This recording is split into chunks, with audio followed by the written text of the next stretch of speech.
Hello, welcome to Duality Unfolding. I am Kathy, and this week what I have for you is a reading around gaining clarity. So, if there's anything that you're kind of sitting with, dealing with, struggling with that you want to gain some clarity around, this is the reading for you. So I have got 4 cards for you to choose from, and then I have also offered my personal reading. It'll be at the very end. There's going to be timestamps for every reading, but this is for you guys to pick. So I will show you each card now. So for group number 1, your card is the High Priestess. Group number 2, your card is 5 of Pentacles. Group number 3, your card is Judgment. And I can't pick these up with my long nails. Group number 4, your card is the Queen of Pentacles. So, yeah, take all the time that you need to pick whichever card or group calls to you. As always, you can watch as many readings as you like in case there's more than one. And then just for fun to share with you my card, I got the Magician. So if you're familiar with tarot, like you can see these images are a little bit different. I pulled all these cards from the Tarot of the New Vision because I felt like what better deck for gaining clarity than one about new vision. So the imagery is a little bit different. I think it's fun, especially this little guy. Look at this little rascal. So yeah. This is your reading on gaining clarity, so I will see you in the readings depending on which one you pick. So yeah, thanks for watching. Hello, group number 1. So if you chose this High Priestess card, this is your reading. So I have pulled cards for you from the Modern Witch Tarot deck and a couple oracle cards from the Keepers of the Light deck, as well as some oracle cards, as well as like a couple tarot cards from like other random decks. So this High Priestess card, I really like this. Sorry, this one comes from the Tarot of the New Vision. I really like this deck because it has a little bit different depiction of the cards, you know, like the name, the New Vision. But this one is from behind the High Priestess. So we see that there's a pomegranate. That's a pomegranate and an owl. And then we've got a nun or 2 nuns, you know, behind each pillar. Pomegranate is associated with the Empress. So it's like this kind of nurturing, luxurious kind of I guess totem, like kind of representation. Owl is wisdom, you know, the moon, just like on the High Priestess crown, like the sideways crescent moon, denotes it, like intuition, wisdom. And then we've also got this kind of knowledge back here, right? So these 2 figures, these 2 women are part of like the religious wisdom. So the High Priestess is really kind of all encompassing, that she's got an open channel to intuition, God's source spirit that wants to bring messages in, but she also has a knowing, like a knowledge. She's learned, as they would say, about different religious practices, because we have these 2 different women, you know, like they kind of symbolize being from 2 different organizations, so to speak. And then again, the owl with wisdom, and oh, maybe it's a papaya instead of a pomegranate, because on here there's like, it looks like papaya. I don't really know what the message or like the meaning of papaya is. But I feel like it's like kind of like there's some luxuriance to it. So that is that's going to tie into the reading somehow. So the card that I have pulled for your energy is this Knave of Swords. This is a Page of Swords. And so pages are messengers. Swords is thoughts, written, verbal communication, mindset, very quick moving. So like you might be, pages can also be mediums. Like you might be highly intuitive.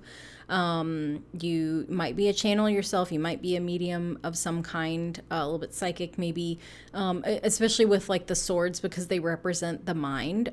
You might be someone that enjoys writing, right? That you might have decided that you're going to start a career in writing of some form.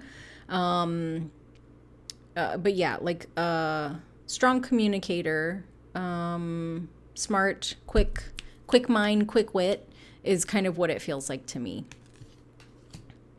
The card that represents like the external energy, or maybe the thing that like, you know, you're going to get some clarity around, is the Empress. And so I'm looking at that High Priestess card. So this is, you know, these are both cards of like women in positions of non-traditional power, right? Because like the Empress, like, yes, it's a queen, but the Empress is really associated with like abundance, fertility, really kind of like that matronly energy, which to me is like the expression, the energetic expression of the feminine, which is very much about influence. And so it's very similar with the High Priestess, that, you know, she can channel and share the information, but she doesn't operate in doctrine, you know, just like the Empress. Like, she doesn't make laws, she doesn't make rules, she doesn't make policies, but, you know, both of them have to do with influence. And like you have the ear of someone important is like what is coming up. And so I don't know if that's someone that's like in a position of authority. Like, I don't know if you're involved in like social justice or politics or anything like that. You know, you might just be asked for advice, right? Like, you might have someone that's in a position of power or authority, or someone that maybe is a little bit older than you, and they might just be asking you like, hey, what do you think we should do about this thing? So this is the external energy, that divine feminine advice.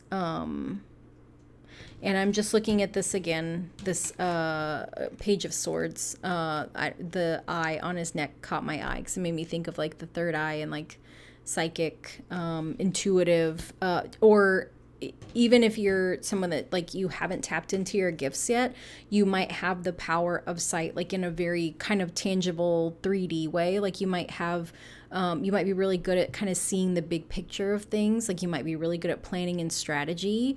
You might just be a really observant person, right? That can interact with people and pick up on the things that most people either don't notice or like they don't have the time and energy to focus on. So there's some like sight that you have. There's things that you're able to see that other people don't notice.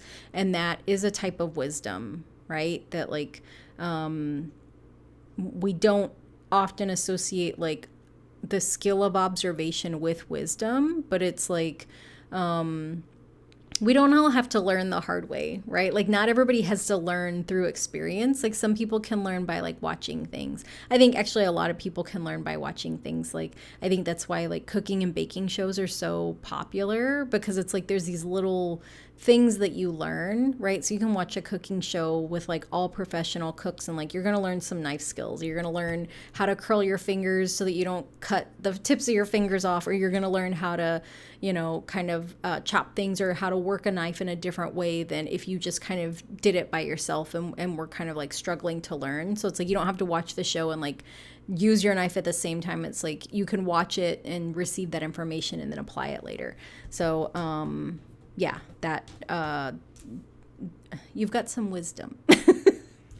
So the first card that I have for you, ooh, this is interesting. So Two of Swords. We've got this woman here again. I got too much going on. I got too many things.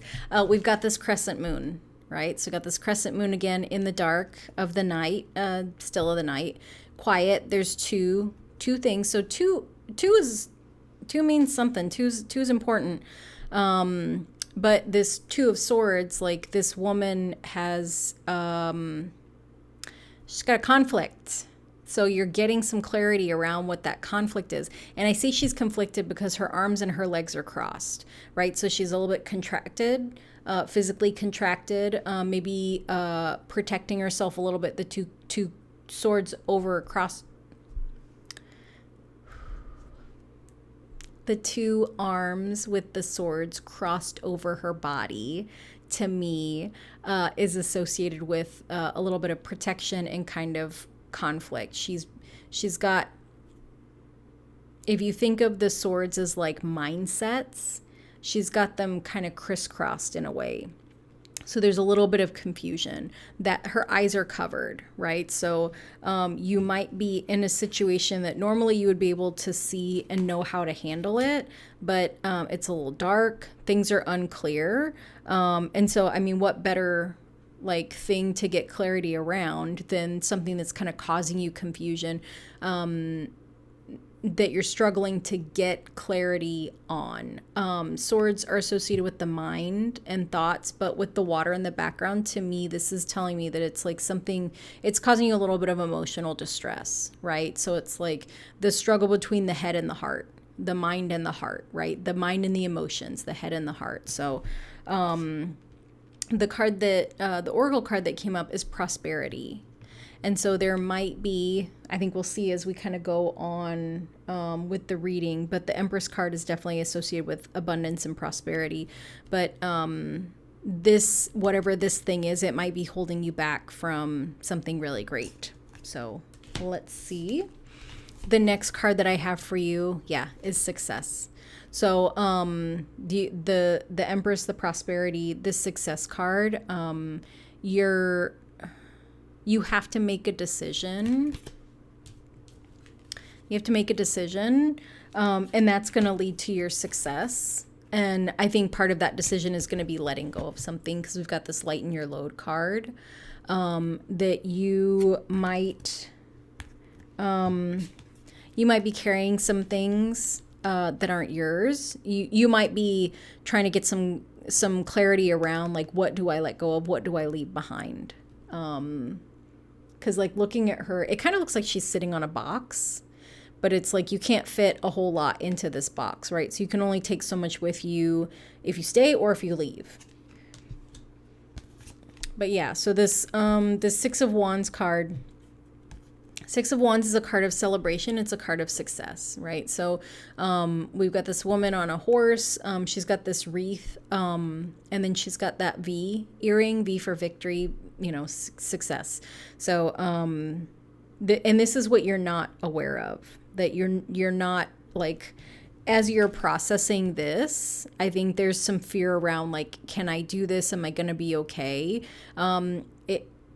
If you're leaning towards a decision, because I feel like you already know what you need to do. And I say that again because of this and this eye, like you have a sight, even though she's blindfolded here, like you have a sight, like you have a knowing, that crescent moon, the high priestess card, like you know what to do, but the fear is holding you back. And so this card is just saying that, like, you're gonna be fine whatever happens. Like, you will be successful. You won't just be fine, like, you'll be successful, you'll be prosperous, and then you'll be able to let go of some things that you've been carrying that are not yours, which is, I think, important.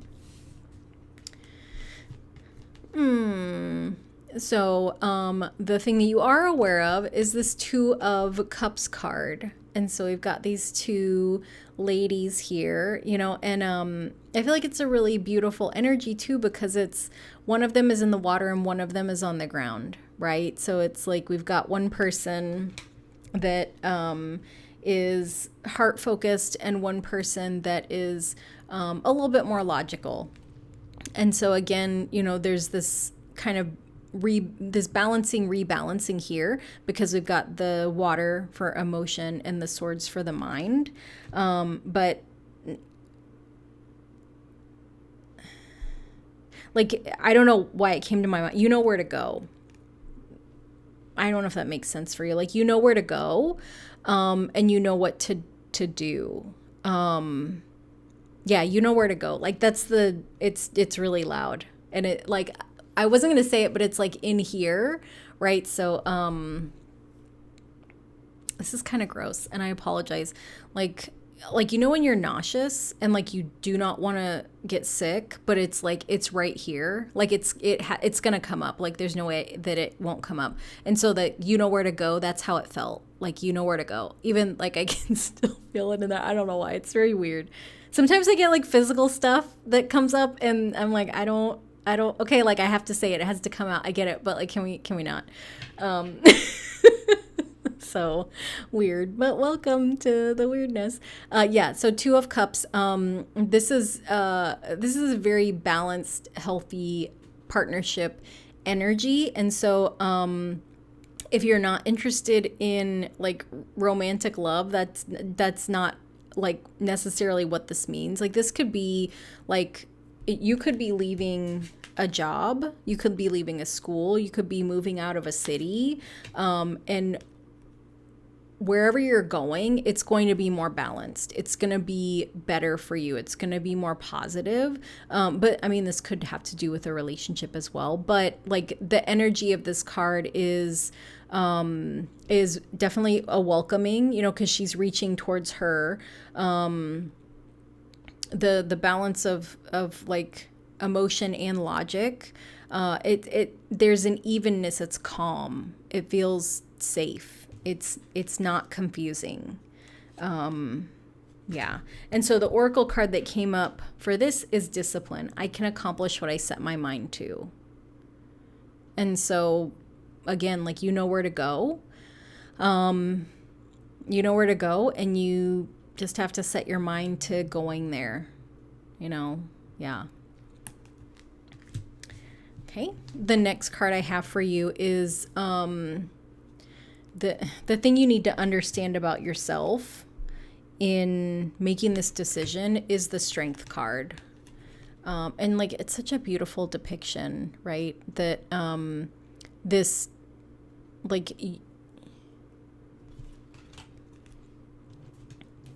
in other depictions of the Strength card, like the woman is pulling the mouth of the lion open.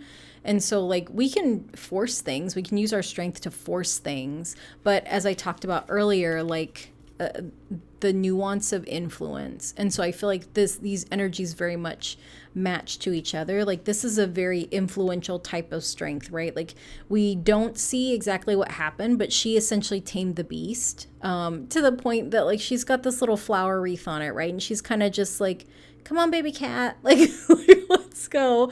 You know, like to her, this is not a lion. Like this is her baby cat, and she's just like, come on, let's go, buddy. And so the thing that you need to understand about yourself is that you have so much more power to influence things, to create change, to battle. That's such a like. Hopefully that makes sense to you, just like the you know where to go thing. But okay, you're gaining clarity around your transformation, which is, it's going to sound weird, but you started out as like a messenger, right? Like as someone that like would relay messages between other people, right? That like you in a job role, this could be like an administrative assistant, and you're transitioning into like CEO level. Like you're making a huge level up. And actually like you've been in this, but like you didn't see it. Other people have seen it. Like you couldn't see that you were going towards this, right? And so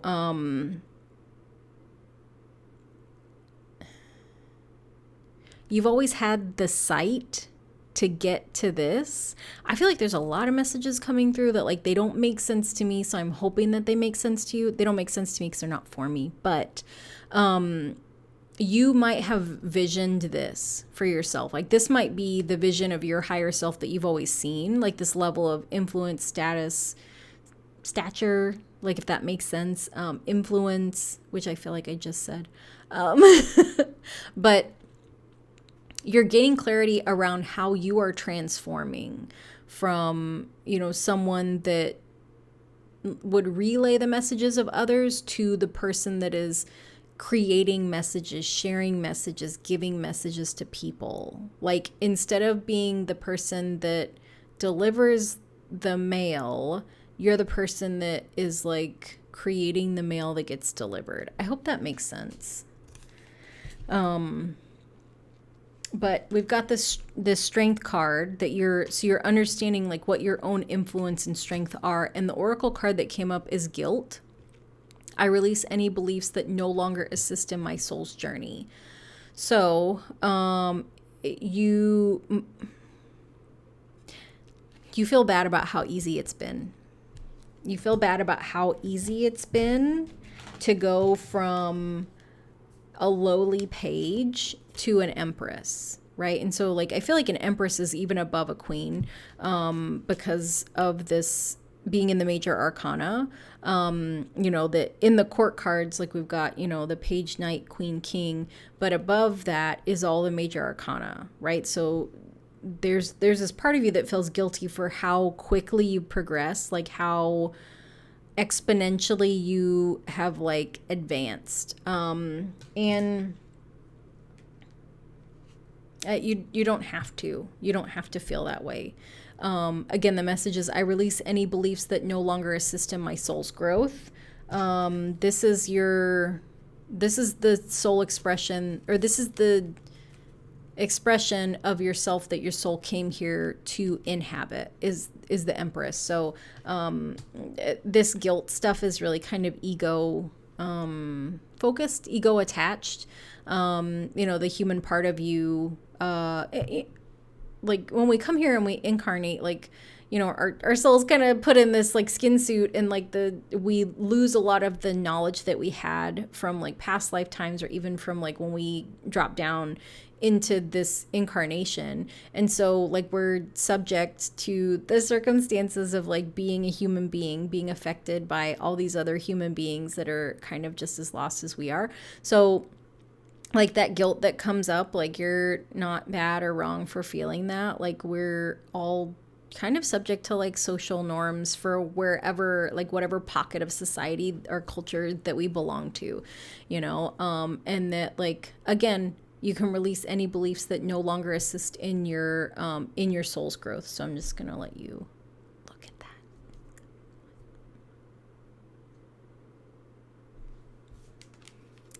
And this is you, right? So like she doesn't feel guilty for her ability to influence this lion to be her baby cat. So just, that's you. You don't have to don't feel bad about taming the lions. Don't feel about taming the beasts around you.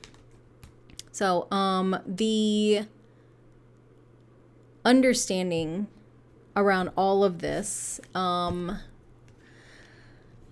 so we got 3 of Cups reversed. 3 of Cups upright is a card of celebration, good times, girls.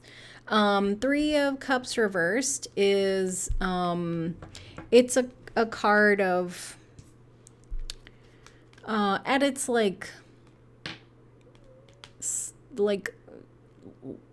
least, invasive, least destructive,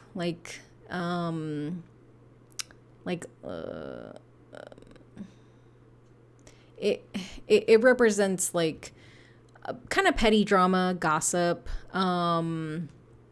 like kind of like a messy friendship, right? Like frenemies.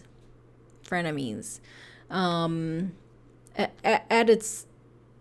it's not betrayal at its worst, because I feel like 3 of Swords is betrayal, but this is just kind of shitty friend stuff, right? And I think the understanding is that like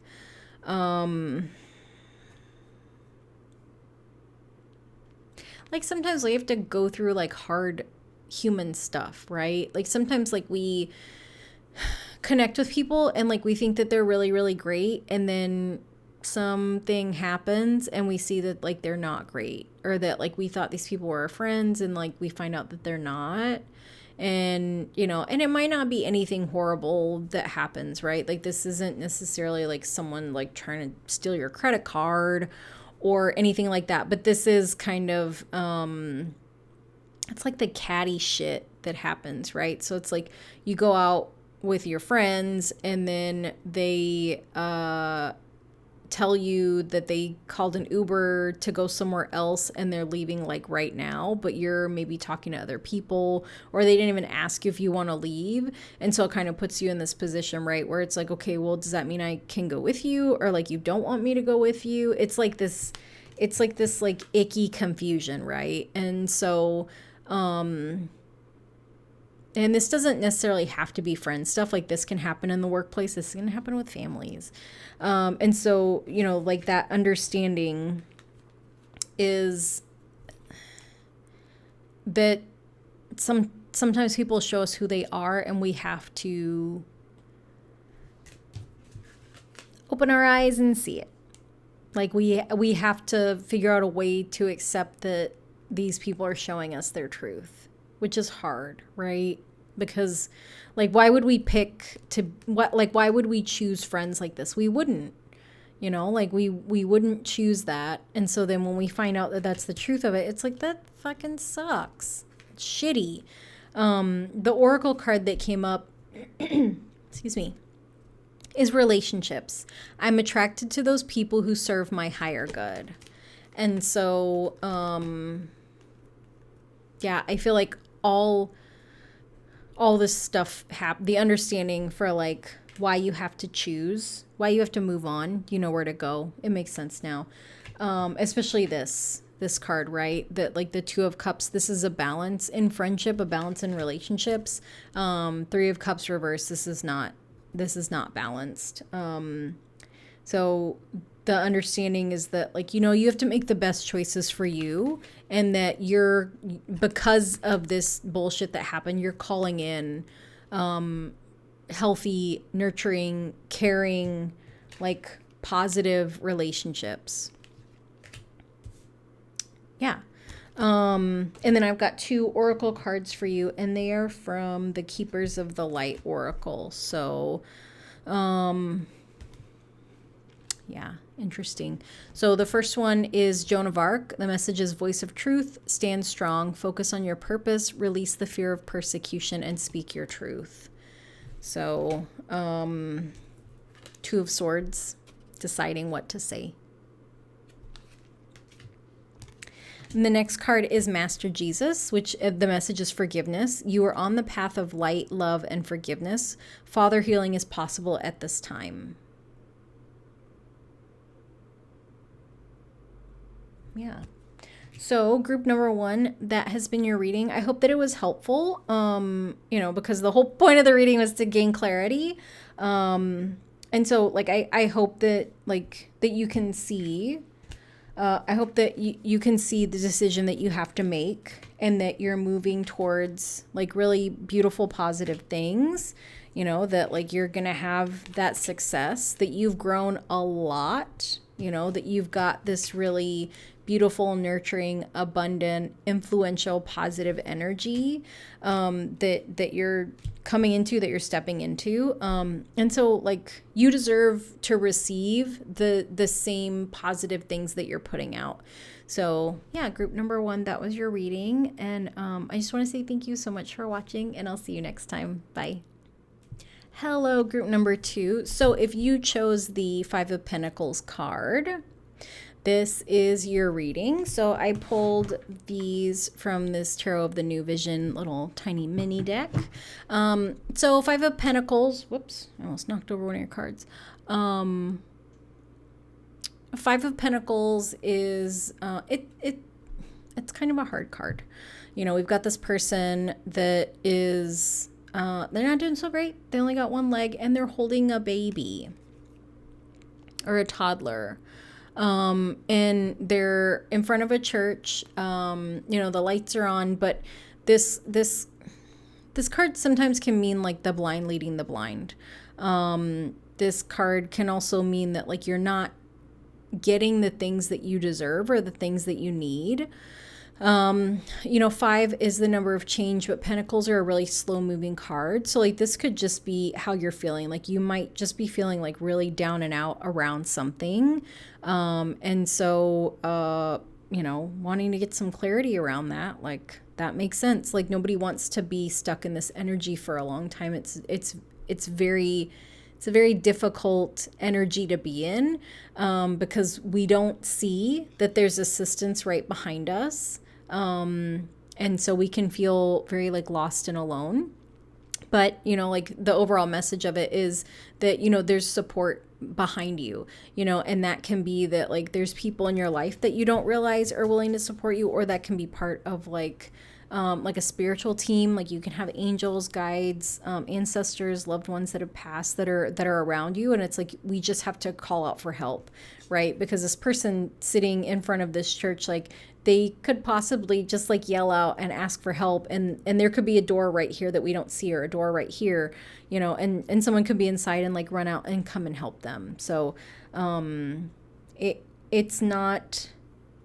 it's not always as bad as it feels, and feelings are not always the facts of the situation. So I pulled I pulled tarot cards for you from this yoga tarot deck. And then I pulled a couple oracle cards for you from the Divine Beloved.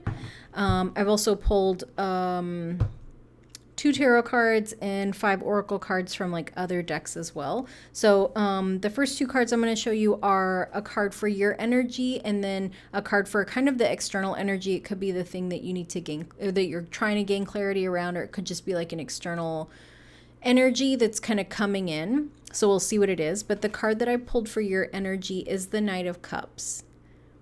So this card is about taking action. This card is about love. Somebody that's a little bit more in tune with their heart, that's how you make decisions. Yeah. That you have to tap into your heart before you decide what to do. And so this card too kind of gives me the feeling that there's you're struggling to make a decision because it doesn't feel right yet. It doesn't, and it needs to feel right. Like it has to, if you don't really like emotional verbiage, like it needs to sit right with you. Like, how like things come up and it's like, that doesn't really sit right with me. Like really what that means is like, it doesn't feel good. It doesn't feel like it resonates. It doesn't feel right for me. So this is your energy. What are you doing, girl? The energy of kind of what's around you, or maybe the thing you need to gain clarity on, is the King of Coins. So we've got this King energy is obviously like a little bit higher than Knight energy, more mature, refined, more complete. Like to me, it feels like the Knight's still cooking, like this is complete. And so we can kind of even see like the different posture, the different energy, that even when these two are kind of facing each other, the Knight of Cups is like looking up at this bird, and the Knight of Coins is looking head on, like focused forward, and he's holding this coin kind of as like almost as not as a shield, like he's like, this is what I have, this is me, like very direct, open, secure, powerful, but not like in an unhealthy way. So we'll see how that kind of plays into everything. Excuse me. So the first card that I have for you is the Nine of Swords. Very interesting. And so the person on this card is Kali Ma. So she is the goddess of death and destruction. She does not fuck around. She also is kind of this representation of like the divine feminine anger and rage. And, if you haven't done any shadow work, that sounds like it doesn't match, right? Because when we think of like, or the way we're kind of socialized with divine feminine is that it's like tender and like the Empress, and like the essentially like childbearing vessel, right? That like the ability to carry and birth a child. But like the divine feminine, like there's rage and anger that happens there too, right? That like this is fierce, this is speaking up for yourself. And so Nine of Swords is to to me, it's the kind of card, the energy of it is like nightmares, like bad dreams, worry, dread. Swords are the mind. And so, like, there's something that you're worried about that might feel like it's huge, and like the reality of it is that it might not be, right? Because we've got this person doing this crazy yoga pose, and look at their face and like they're fine, but it's like, to me, what this feels like is like on the surface you look cool, calm, collected. Underneath in your mind, there's a lot of fear, a lot, like worst case scenario, running, like this isn't gonna work, this is gonna be really bad, like I don't know what to do. And so the oracle card that came up is denial. The message is, I acknowledge my fear, but I replace it with the insight of awareness, which I feel like this is perfect matching energy. That like we can have this Nine of Swords fear, and we can also, decide that we are going to create kind of this stable foundation for ourselves, and kind of figure out and weed out between like what is legitimate that I need to focus on and what is not, and so that's why you're here, to gain clarity on something that is causing you like some chaos and turmoil. And so maybe like the thing that you need to be aware of is that you are in fear. Like maybe that's what you're kind of being called to acknowledge, that like, yeah, I'm in a lot of fear around something. And then also that you have the power to replace it with the insight of awareness. That like, I feel like we talk about like overcoming fear a lot, like, well, who's we? Like people in like the personal development, spiritual development community, a lot of it is like, it's kind of a lot of it's bullshit. But a lot of times it's like, oh, you have to like overcome your ego and like overcome the fear. And it's, like that doesn't make any sense, because like the world that we live in is really chaotic, and that people are in situations that induce fear, and that fear is a messenger, right? That like and also like our ego is trying to keep us alive, because it's part of this like reptilian brain that has helped us survive as a species for like centuries. But when the fear comes up, because we can be afraid of things, like we can be afraid of a multitude of things, and fear operates on a spectrum, right? Like there are things that cause like trauma inducing, like fear that can induce trauma. And then there's other things that it's like, I feel a little afraid of that, but I know nothing bad's going to happen. Like maybe I'm afraid of public speaking, and like I know I'm not going to die, but I also don't like feeling my heart beating in my throat. Like that's weird and uncomfortable, right? So it's like this huge spectrum. But I think that there is a huge amount of value in like being aware that we are afraid, right? Just there's, I don't know if he's a therapist or a coach, and I can't think of his handle right now. But I started following him on Instagram. Like he came up in my algorithm, and like he does these reels that like obviously are very short, because you can't do more than like 90 seconds on Instagram for a reel. But he'll kind of do this thing where he interrupts your scroll. He asks if he can interrupt your scroll. And, he talks about like, you're probably scrolling because you're trying to avoid a feeling. And he invites you to talk to the feeling and just tell it like, there's space for you here, or it's okay for you to be here. Like there's or I welcome you, right? Which is so counterintuitive to what we're taught as far as like overcoming fear, or like push through the pain, which is like fucking bullshit. And so I feel like with this denial card, You don't have to deny that you're afraid of something. What you can do is like when that fear comes up and you become aware of it, like that you feel it, you know, that like I would invite you, if you're able to take that time to say like, okay, fear, I can make space for you. That like you can be here as long as you need to be here because I know that you have a message for me. Because that's what fear does. Fear is it's a messenger, right?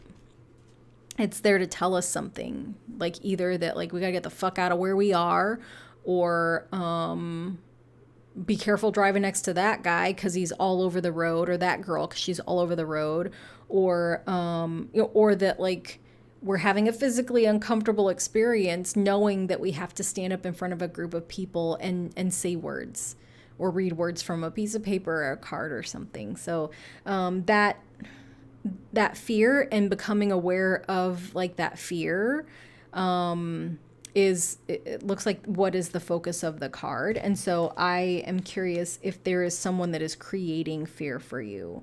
And it doesn't feel like this is someone that's like physically threatening. This feels it feels like somebody that's a little bit more like kind of a little bit of like oppressive bully energy. You know, kind of like heavy judgment, I think, because of like the chin being down a little bit and like the head on glaring. So the next card is the Six of Swords. And so a Six of Swords is a card of leaving things behind, moving on, like physically, tangibly letting go of something. Excuse me. And so in this card, like we have this person, but we also have these other people kind of rising up. So to me, what that feels like is in one part kind of, if you're able to, trying to zoom out on the thing that's causing you like whatever this fear or anxiety is, and like getting a different perspective on it. And this could be, what would things look like if I left? What would things look like if I took a step back, right? And so kind of allowing yourself, like allowing your mind to kind of process it before you make a decision. Because like, I think when we're in fear, like our ego, like there can be a lot of resistance around making change. And so sometimes we don't need to make a change right away. Sometimes we need to just, I think of it as trying it on. And so like sometimes like I'll want to do something new or go someplace new. And so what I do is like I have a lot of anxiety about like doing new things or being around new people. And so what I will do is kind of have a conversation with the part of me that's anxious, which is usually my ego.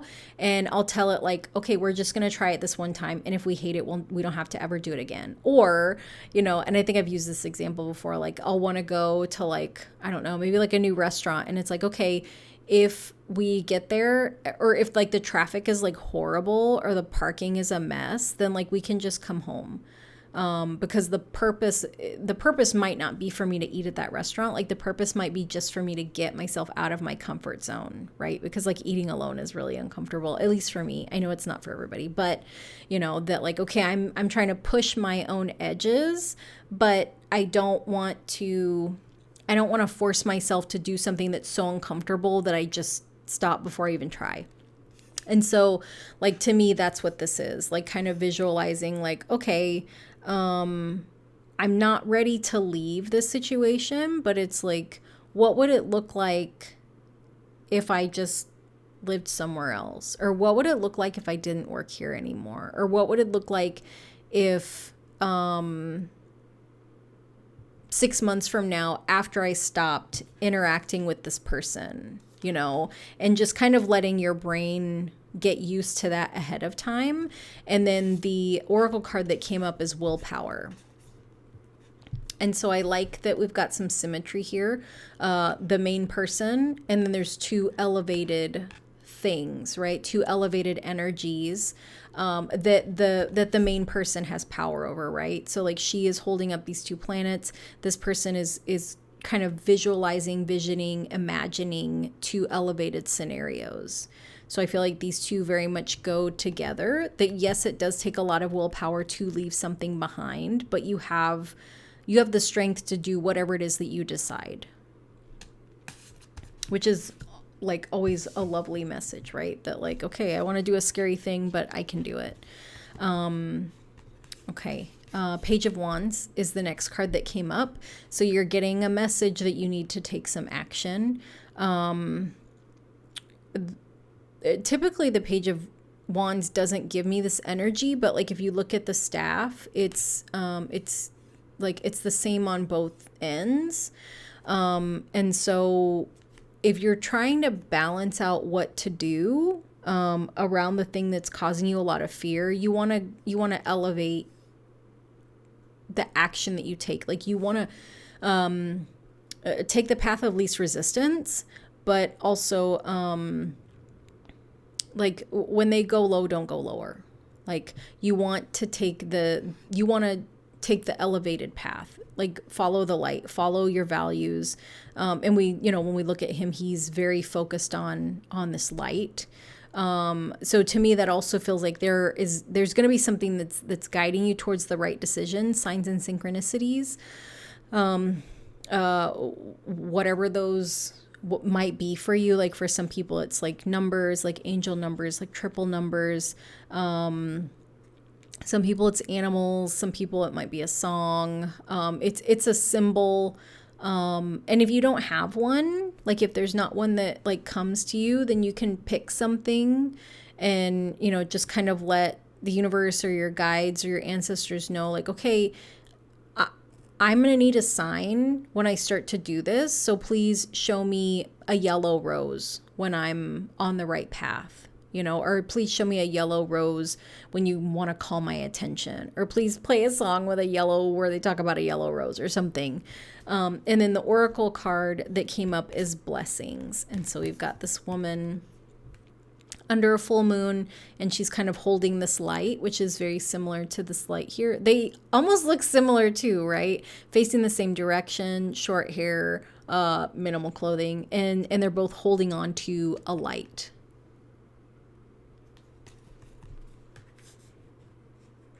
Yeah. Yeah. Like the thing that came up is follow your guiding light, like follow your North Star, follow whatever your guiding light is. Like for some people that's your values, for other people that might be if you grew up with like religion, for other people it might be like maybe like a concept or a saying. Like for whatever reason I'm getting like a grandmother, like something your grandmother said. And that's not going to apply to all of you, but like something that your grandmother told you, and that's kind of like a guiding principle in your life. But like follow your guiding light is the thing that's coming through. So the resolution for how to like move past the fear or get clarity around like what to do about your fear is this Knight of Wands card. And so you got the Knight of Cups, but this Knight of Wands is much faster moving. The Knight of Swords is the fastest. Knight of Wands is second. But we have this person, who's kind of a warrior, and they're doing like this lion pose, which if you're familiar with yoga, it kind of has to do with breathing. And so like, and also like kind of an energy release in a way. So like when you do lion pose, like you take a big, inhale, and then you exhale and you open your mouth and stick out your tongue like this guy's doing, just like this lion's kind of doing. And it's a way to kind of expel like kind of stale oxygen from your system, but also like you're kind of making this crazy face. So there's like a little bit of like liberation in there. It's kind of fun. But this is the understanding that like you're strong enough to liberate yourself from your fear, right? That like you might not feel like you're a warrior, you might not believe that you are, but like you're very strong. Like you know how to persevere. You know how to attack when you need to. And you also know how to refrain from things. But I think that this is a call to action, right? Because wands are about taking action. Knights are about taking action. So like you're being called to take action around this fear. Like you It's not that you have to make a decision. You might know what you need to do already. Like, you have to take action. You have to take a step. You're being called to do something. Because if you don't do anything, you'll just be stuck in the fear. You'll be stuck in this fear loop. So like, you got to take a step. Like, you got to take a step, and you have to do it boldly. The oracle card that came up is failure. I understand that a mistake is only an opportunity to learn. So this kind of makes me wonder if that's what your fear is, right? That you just have a really intense fear of failure, and that like you're blocked or stuck. But it kind of doesn't feel like, well, this could be like a critical person in your life, right? That's instilled this maybe perfectionism in you, that like failure is not an option, because like this coin can represent success, abundance, family lineage stuff. Like, this is the status of our family, and that like it very much kind of has the same feel as like don't shame the family name, if that makes sense. That everything is about the image and it's not about the person, which is, I don't really like that. But that's just me. This is your reading. This is not my reading. But yeah, you're being called to take really bold action, and that there is no failure, right? If you take this bold step and it doesn't work out the way that you envisioned, or you don't get the result that you were expecting, like, this is a learning lesson. And maybe like, maybe the whole point is to learn how to do things in a different way. Like, maybe the point is not to learn to take action for the purpose of only success.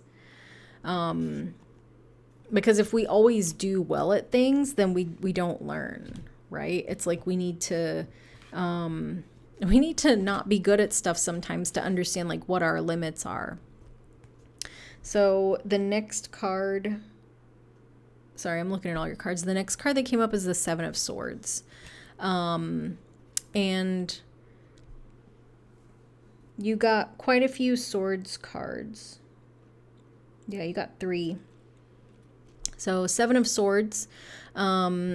Swords have to do with the mind and our thoughts. And so this person, like, they're in a meditative pose, but their thoughts are all over the place.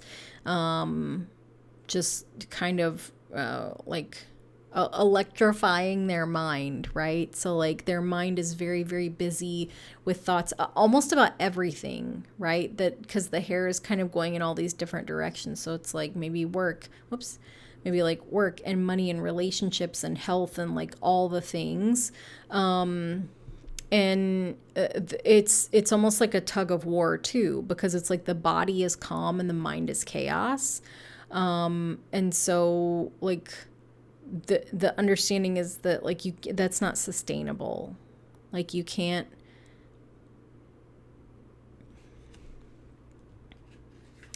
afraid to take action, because doing something a new way, moving on, is fear inducing. But you're kind of at a stalemate, right? Because like, do you follow the light or do you stay where you are, right? Because this wand is like stuck to the ground. It's not moving. And you're being nudged to take bold action, in the face of your fears, because you can't live divided. Like, you can't have your mind and your body moving in 2 different directions, right? And so I feel like this card kind of says it. Trust. I accept that my inner voice will always guide me correctly.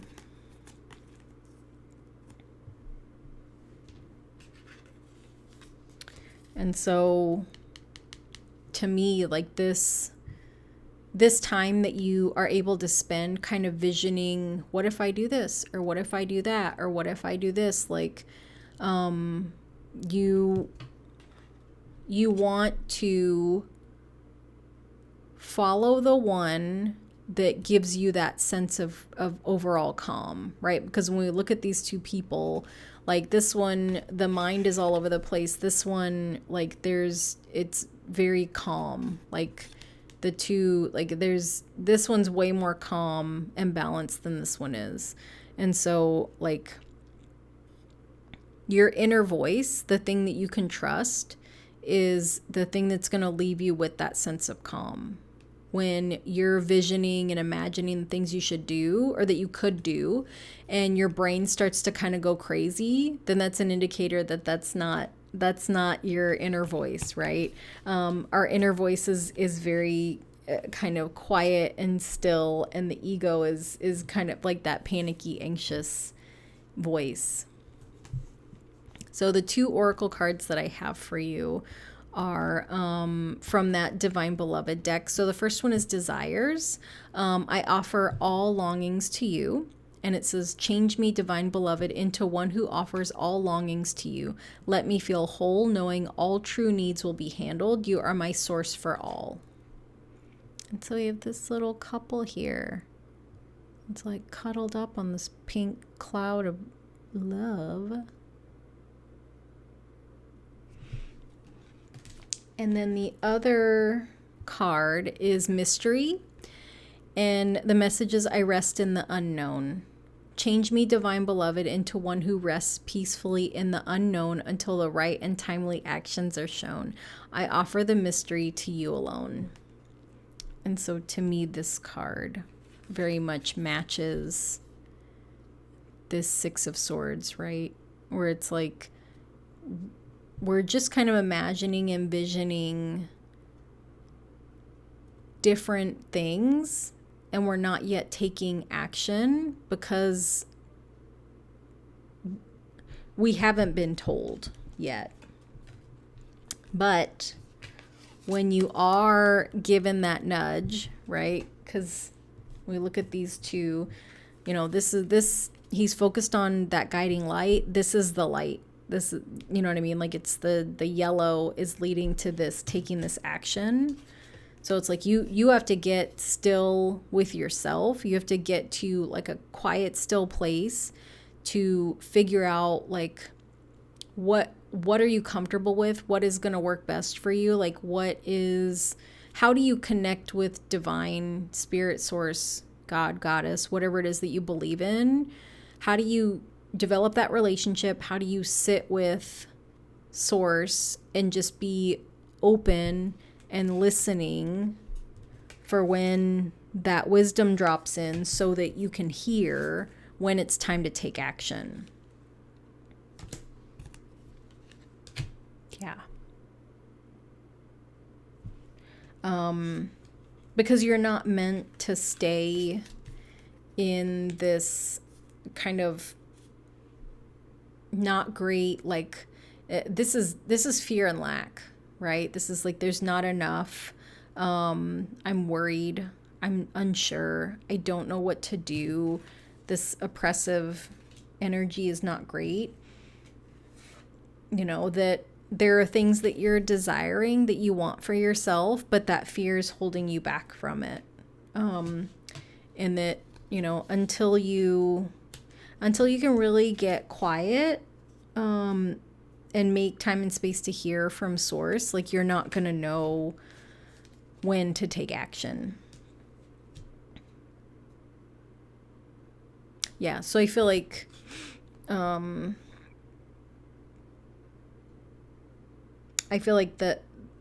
clarity is just kind of acknowledging that like there's some things that you're really fearful about, and that you know that you don't know what to do, but the way for you to figure out what to do, the way for you to receive messages on what to do is to get calm, get still, get quiet, meditate, journal, spend some time being open to receiving those messages from source, spirit, you know, because like I said, they're around and they're ready to help. You just have to be willing, right? So that could be asking for help and then meditating. That could be journaling out all the things that you're worried about so that, you know, you can clear your mind out, so that this chaos isn't there, so that you become open to hearing and trusting source when it has messages for you. So yeah, group number 2, that was your reading for gaining clarity. So I hope that that was super helpful, and that and that you feel a little lighter, a little better, and that there's a lot of messages here around, like obviously yoga, but like meditation and breath work, so those are some things that you can kind of add in if you're open to it. But yeah, this has been your reading. So I just want to say thank you so much for watching, and I will see you next time. Bye. Hello, group number 3. So, sorry, my nose is itchy. So if you chose the Judgment card, this is your reading. So pulled these little cards from the Tarot of the New Vision, because we're looking for some clarity, and like a new vision can help us with that, I think. So this depiction of the Judgment card is a little bit different than the traditional one. It's kind of like a behind the scenes view, like from a different perspective, so we see this angel above the people, and they have risen from the dead. This is very much connected to judgment in the Bible, right? That there will be a second coming, that people will be brought back and like brought to the new heaven and all that stuff. And so this card is very much about like second chances,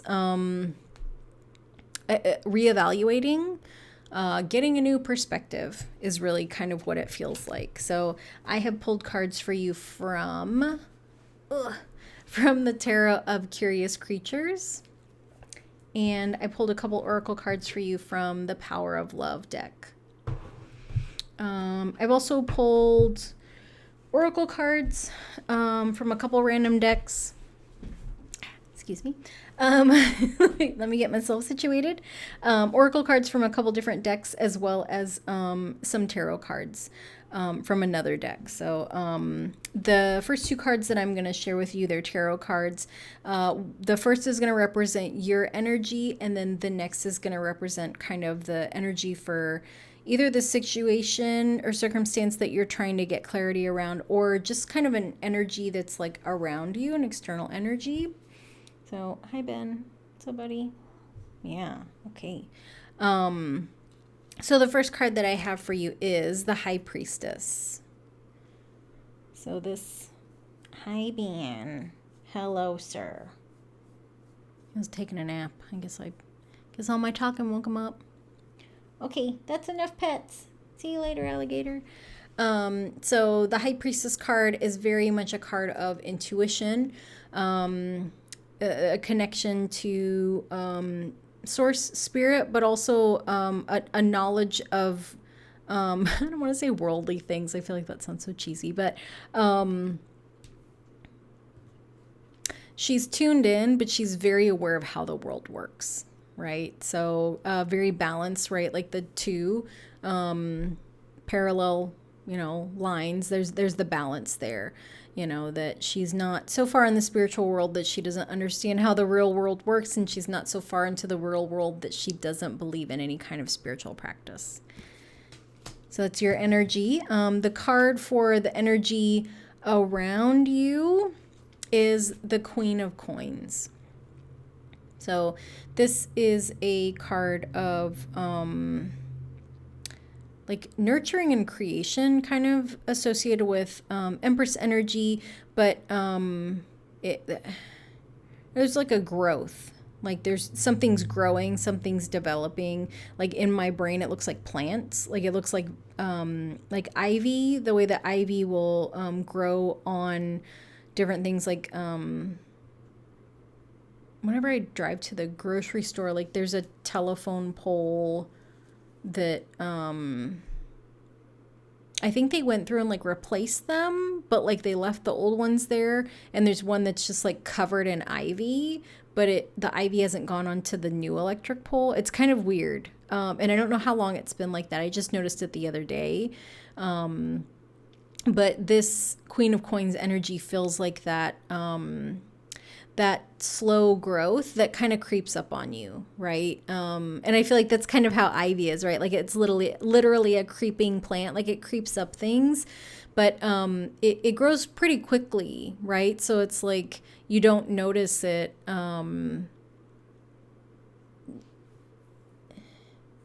And it's not sneaky, like that's not the energy, but it's yeah, it's like a slow growth. That like when you reflect back on it, it's like, oh, I didn't realize how far I came. So I really like that energy. I think it's like, I mean, who doesn't want to feel like, like, wow, I made all this progress and like it wasn't a struggle. It wasn't hard. It just like happened and I just got here. And it's like, I think that's great. I don't know. Maybe I'm weird. But the first card that I have for you, the first tarot card that I have for you is this Knight of Pentacles. And so the Knight of Pentacles is the slowest moving knight, but he is persistent, consistent. He's got a plan.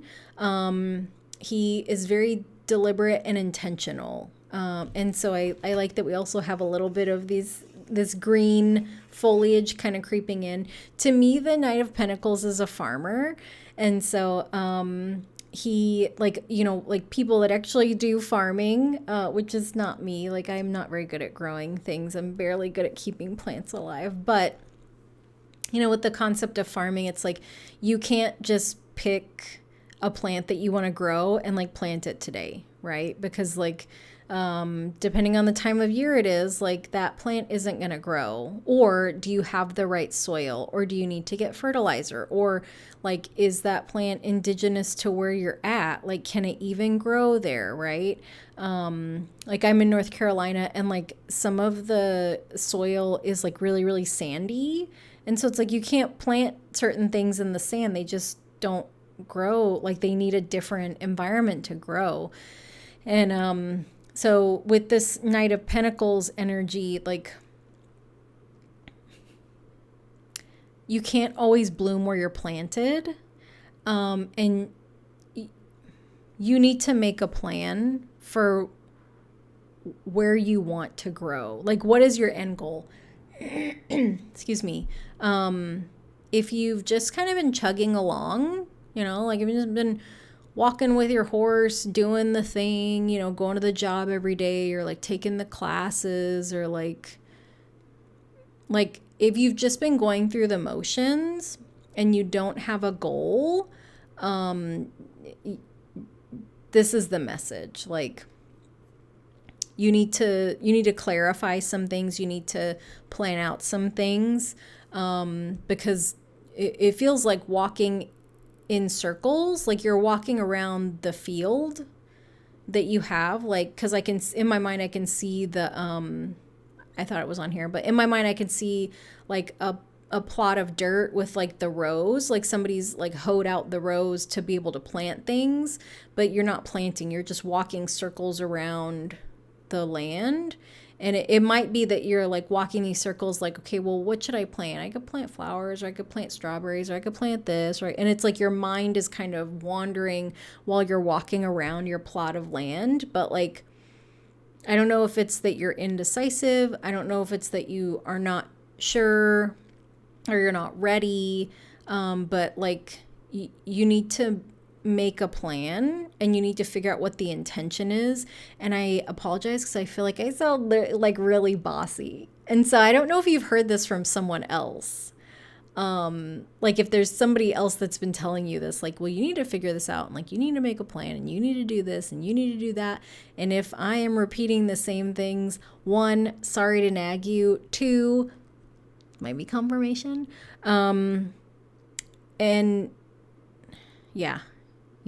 So you got to get clear on what you want to do. Like, as my dad would say, shit or get off the pot, which is like a weird saying, but you get what I'm saying. So the oracle card that came up is adversity. I accept that challenges are the best way to learn.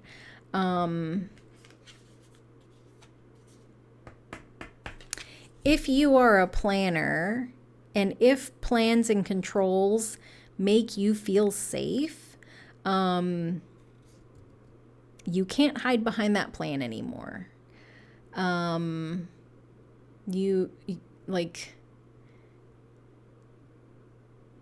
You're being asked to step into something difficult for you because you're being called forward to grow.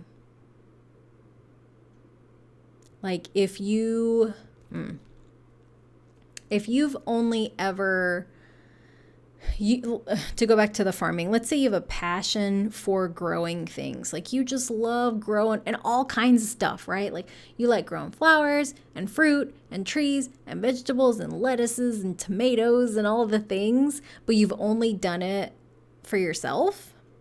Like you're being called to apply for that job to be a farmer, or you're being called to purchase like that acre of land and start farming to sell your produce, or you might just be called to like go to the farmer's market and take some of your little tomatoes that like, they're not just little tomatoes. They're really great tomatoes. Like the universe is calling you forward. So for some of you, you got to shit or get off the pot. For others of you, you need to show up. You're being called to show up. You're ready. Either way, you're ready. Like one group of you, like you don't want to take the action, like you just want to kind of loop around things. And then the other group, like if the universe could like push you out onto the stage, it would. So, kind of similar energy either way. Like you're being called to take action. Cause the universe can't literally push you. And I mean, it really wouldn't. It would kind of like go fly. Like go out there, you could do it, take your little tomatoes, you got this. But you're being called to take action. You have been stagnant and still long enough. So the next card that came up is the Hermit card. You're beginning a journey. There's a journey that is waiting for you to start. Like the universe has some place that it needs to take you. There are things that you will learn along the way. It's going to be slow, and that's okay, because as the Knight of Pentacles, like you don't like rushing, and you won't. But the Hermit's journey, just like we've got this kind of light, the imagery is very similar, right? Like the light rays coming out of this tower, the light rays coming out of this lantern. It's like there's some growth that needs to happen, and that's what this journey is for. And sometimes there's growing pains, and you'll be fine. Like it sounds uncomfortable. It's not scary, but sometimes we have to get pushed to the edge of our comfort zone for us to grow. The oracle card that came up is animals. So you might have you might have some support animals. You might have some baby cats like I have. You might just find comfort in being around animals. You might be called to work with animals. I would encourage you to pay attention to the animals that catch your eye when you're out in the world. Right. So, and that doesn't have to be just like birds and cats and dogs and things like that. Like even insects, animals have like their own spiritual medicine. They have their own messages, their totems. So, as you're getting closer to starting your journey, into this, essentially like you're journeying into learning this new stage of who you are. You're coming into a new chapter. And so as you're on that journey, like there's going to be animals that kind of pop up in your awareness, and they have messages for you, And so, in my experience with animal medicine, like whenever I see certain animals and they kind of catch my eye, which like I super love animals, and they catch my eye, like there's certain, like I'll Google like what is the animal medicine for a wasp, right? Like I think I was at a stoplight one day, and I don't even remember when it was, but I was at a Walgreens, and there was a wasp, and it was like kind of between my side view mirror and like the window, and it kept like bumping into the glass of the window, and then it would like bump into the mirror, and it was kind of loud, like it was like almost like a tapping, and I was just like, I just need to get in there and buy some nails. I just want to go in the Walgreens, like please. And I wasn't gonna get out because like I got stung by a wasp once, and it was not pleasant at all, and so obviously I'm gonna avoid potential pain because I'm a human.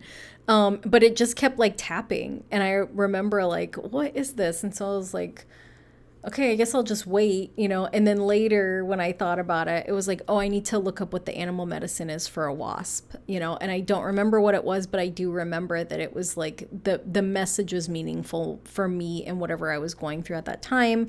So I share all that to say, you know, that you can Google animal medicine for whatever the animal is, or you can just kind of pay attention to whatever you were thinking about when you saw that animal and got distracted, because that could be a message from, you know, the universe as well. Like, hey, like I'm calling your attention to this thing, but you're starting a journey. You know, like you're leaving your horse behind, you're leaving your pasture behind. You're going to go out on your own and you're starting a journey. So like the message of the hermit, the number 9 of the card, 9 is a number of endings, that we're closing out a cycle, right? We're closing out a chapter, leaving things behind. And so, you know, the hermit is a very slow moving person. They've got their staff to help them be steady. The cloak that, you know, she's got over her head, it's the cloak of invisibility. So we kind of step away from things. It's more of like an introverted journey. That lantern only provides so much light, and we can see, you know, she's taking this step. She's not taking a big step. It's almost like a timid step, because if you're in the dark of the night and you have a lantern, you can't see very far as where you're going. So you have to be very deliberate with the steps that you're taking, which is totally fine for you, because as, you know, a planner and like someone that likes to have a lot of control, like this is the best way for you, right? For your highest good, this is the best way for you to move and go. And so again, with the green, it's making me think of the ivy, the slow growth, the creeping growth, right? So the small steps, like it's making sense. I hope it's making sense to you. But the hermit's journey is like really filled with like a lot of wisdom. There's a lot of things that we learn along the way, and the purpose of the hermit's journey is when he or she gets to the end, the realization is that they are the star, because the hermit, this light that the hermit is carrying inside of it, is attached to the star card. You know, so it's like you're starting this journey to really see what to learn and meet the amazingness of who you are, which is just like, that's so beautiful. Who doesn't want that? Like, yes, teach me why I'm amazing. And so the next card is the 3 of Wands. And these two are very connected, right? That this card is letting you know that you're starting a very significant journey, but you're just at the beginning, right? So like this light that's so far away, you know, is the light that eventually like it's the light of the star. Like this is where you're going and you're just starting, and there's no rush. And like, you know, like you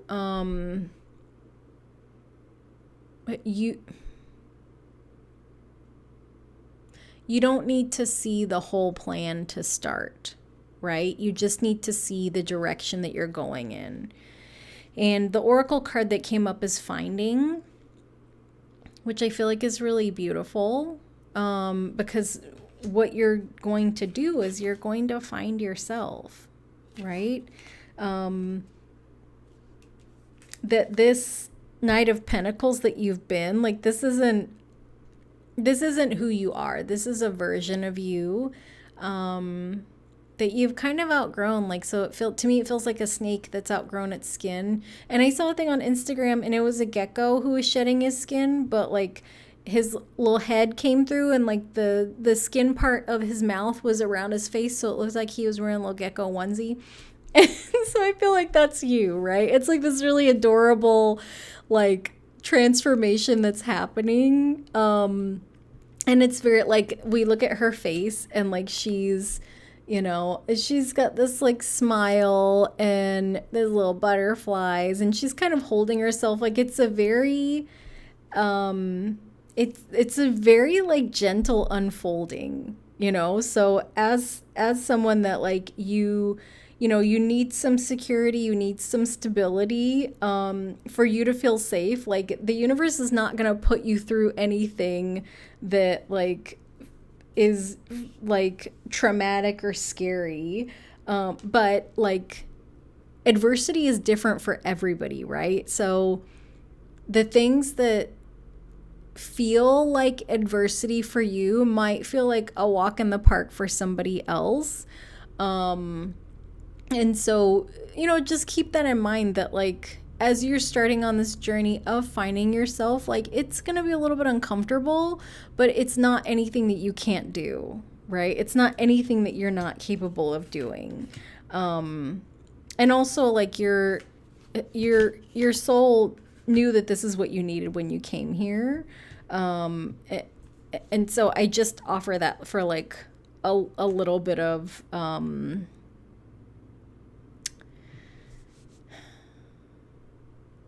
like, a touch point in a way, like that when things get, like, hard or weird, or you feel confused, or you don't like it, just remembering, like, this is for my highest good, and this is what I chose, and this is what I agreed to.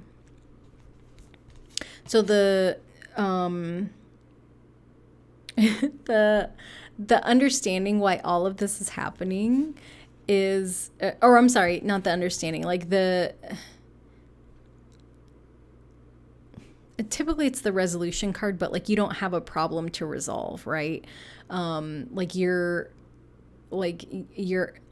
growing, you're up leveling, and so the reason that you're going through this up leveling is the High Priestess card, which is the energy of who you are. And so it's like you're being called to become more of who you are.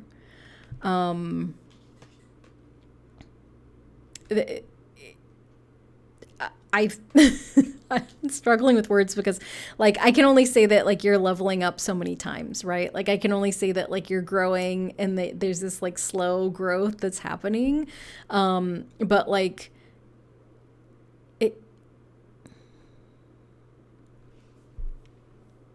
it's like you're going from being, like, a baby pink to a fuchsia, right? So it's like this really huge change.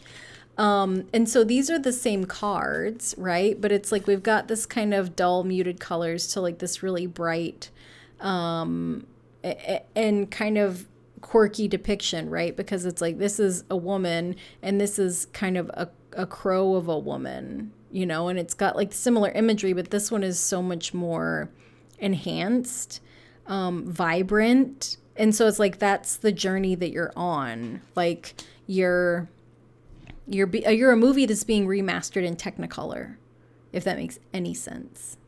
The oracle card that came up for you is acceptance. The message is, I am learning to accept the things that I cannot change.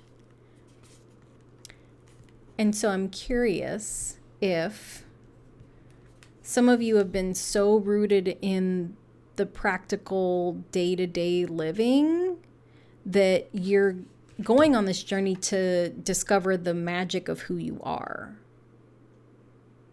And this could be that, like, you were raised by a family that, and I say that because of this Queen of Coins, like Knight of Coins, Queen of Coins. This could be like a queen can be a parent, the knight can be a child. If you were raised in a family that was so focused on the tangible things, and I don't mean that like your family's, like, money hungry, or they're, like, superficial or anything like that. That is not what I mean. What I mean is that, like, we all have, like, our own kind of intergenerational stuff, right? So, like, people who have grandparents that were alive during the Depression, during the Great Depression, like, they learned how to save things and make the most of things, and be very deliberate with how they use things. And so even though those grandchildren didn't live through the Great Depression, like, that, those circumstances, like, the impact of that affected generations that were not alive at that time, if that makes sense. So, and that's kind of where I'm going with this, that, like, I'm curious if you know, there is the part of you that knows that, you know, you're a very deeply like magical spiritual person, but the way that you were raised or the way that you have been operating in the world is that like it's very much focused on survival, how to operate in the physical,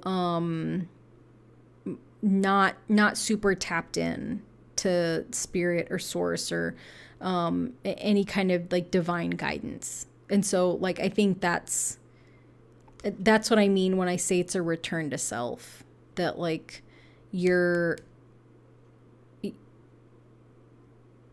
in this incarnation, you are at a place where you're open to connecting with divine to learn what your soul mission is, the thing that your soul wanted to do when it came here. That's the stage that you're coming into. Like you're now on a journey to find out what your soul wanted you to come here for. I hope that makes sense. That was a lot. Okay, so and accepting that. Whew. Okay. So the understanding why all of this is happening, if that wasn't it, is interesting. This Page of Pentacles reversed. So pages are messengers. Pentacles, you know, like you as the Knight of Pentacles, Queen of Coins, Queen of Pentacles. You're releasing this. You're releasing that enclosure. So you're releasing a lot of the programming that you were subjected to in this first part of your life. And so that's regardless of age, right? That like when I say the first part, like this first chapter, storyline section of your life, you can't take it with you where you're going. Also, you don't need it. I hope that makes sense.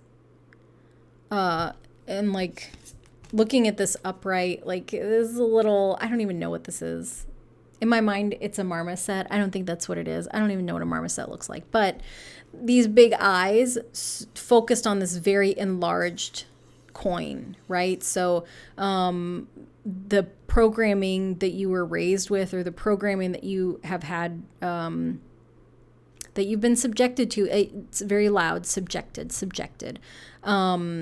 has been very money focused. And so with this coming up in reverse, like, yeah, let that shit go, because we're closing out that chapter, you know, which makes sense. Like spirituality is bigger than just money, right? It's kind of like having to do with money. Like it has to do with like energy, right? So you're moving, you're closing out a chapter. Yeah, you're moving into something totally new, starting this you're starting this new journey to find yourself, to rediscover, reconnect with you. And so the last two oracle cards I have for you are from the Power of Love deck. And so the first message is peacefulness. It says, you recognize that balance, kindness, and love bring calmness to your soul. And the next one is release. You have the ability to give over unwanted energies to the loving forces of the universe.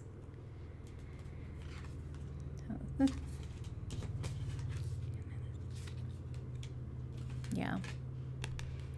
So, group number 3, that has been your reading around gaining clarity. So I hope that it was really helpful. I hope that you enjoyed it. And I just want to say thank you so much for watching, and I will see you next time. Bye. Hello, group number 4. So if you chose the Queen of Pentacles card, this is your reading. So I pulled this card from the Tarot of the New Vision. deck, little mini deck, which I feel like what better deck to use for gaining clarity. Although these are way too small for me to do every single reading with, because like look at this little. I mean, I'm a small person. I got small hands. These are little tiny baby cards, but excuse me. But the Queen of Pentacles card, at least the depiction that we have here, we've got the Queen sitting on her throne holding that pentacle, but she's got some imagery on her throne on the back of it, and we see this person that's like offering money, these coins from a bag, like she's giving them to these people, you know. So there's this energy of generosity, sharing, gifting, you know, and you know, she's looking at this coin that she's holding, kind of like a kind of tenderness. She's got lots of flowers and roses around her, so very much about abundance, growth, just really positive things. So I have pulled oracle cards for you from the Egyptian Art Nouveau deck. I just really like this imagery is gorgeous. And then I pulled a couple oracle cards for you from the Egyptian Gods Oracle deck. So I feel like these go together. This is kind of fun. I've also pulled tarot cards, one card for your energy and another card for kind of external energy that's kind of around you, or maybe the thing that you need to gain clarity on, as well as oracle cards from a couple random decks. So the first card that I have for you is your energy, which is the Hierophant. So this is very interesting. The Hierophant is traditionally, you know, he's a religious leader, but this is someone that's got like some knowledge, right? So it's like this kind of papal figure, and he's got these two little monks down here, kind of larger than life figure, very wise, associated with the number 5, which is a number of change. I think one of the common phrases that I think of with the Hierophant card is that when the student's ready, the teacher appears. But in kind of a more modern take on the card, like we can be our own teachers, right? We don't have to seek out authority figures to teach us things, that we can discover our own wisdom and our own learning. So this feels like almost like a thirst for knowledge, like just love learning things, like love, just really enjoy learning, and like kind of almost like a little bit voracious in your learning, you know, like give me all the knowledge, like teach me all the things. Excuse me. The energy for the environment, or what is around you, is the Magician. So we've got this fellow, and he's got all the elements, and you know, he's making magic happen. So this is a card of manifestation, the ability to manifest things, and very quickly. So, excuse me. The first card that I have for you is from the box, well, from the cover art. It's the Strength card. And so we've got this beautiful Egyptian goddess woman with this lion, you know, and she's kind of tamed him. Like she's just kind of loved on this little guy. And it almost looks like he's smiling, right? Like he's just happy. Like a big old baby cat. The card is associated with the number 8, you know, which is a number of abundance. 8 sideways is infinity. But yeah, this is, oh, I don't know if you heard Ben. It's making noise. He's a little living room lion. That's what he is. But this card is very much like, to me, it feels like you overcame something, or you're about to overcome something. And the oracle card that came up is love. And so when we look at these together, it gives very much the same vibes, right? That she's got her eyes closed. I can't tell what's on her forehead. It looks like she's holding like a rose quartz maybe. But it's very similar, right? The expression that both women have on their faces is very similar. Very calm, very secure, very, yeah, just it. I'm interested to see what you're going to be gaining clarity around, because the strength card is the focus of the reading. It feels like you're coming into your own kind of internal balance too with the Hierophant and the Magician, because like the Hierophant is kind of this worldly wisdom, education, knowledge, and the Magician is about spirituality, you know. And so having these two, I was gonna say goalposts, that doesn't make any sense, these two on the outskirts or on the outside. So the next card that came up for you is the Hanged Man. And so we've got this person that is, you know, he's hung up by his foot, and he's just kind of a little bit stuck. And the oracle card that came up is family.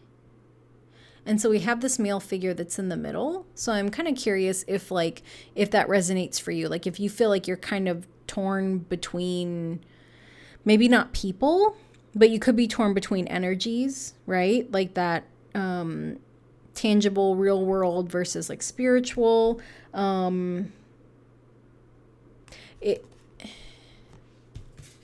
There might be something that you have to overcome, right? So like the way that she's kind of tamed this beast, like there might be something that you're having to overcome, that you kind of feel stuck around. This is interesting because I feel like I can't get a clear vision on like what's coming up. Okay. So the next card is like four of cups. I was going to say four of swords, not four swords. Four of cups. So this card is it's kind of a card of dissatisfaction, right? That this person has these three cups here, but like it's not what they want, right? Or like it's not working. Also like they look like they're empty.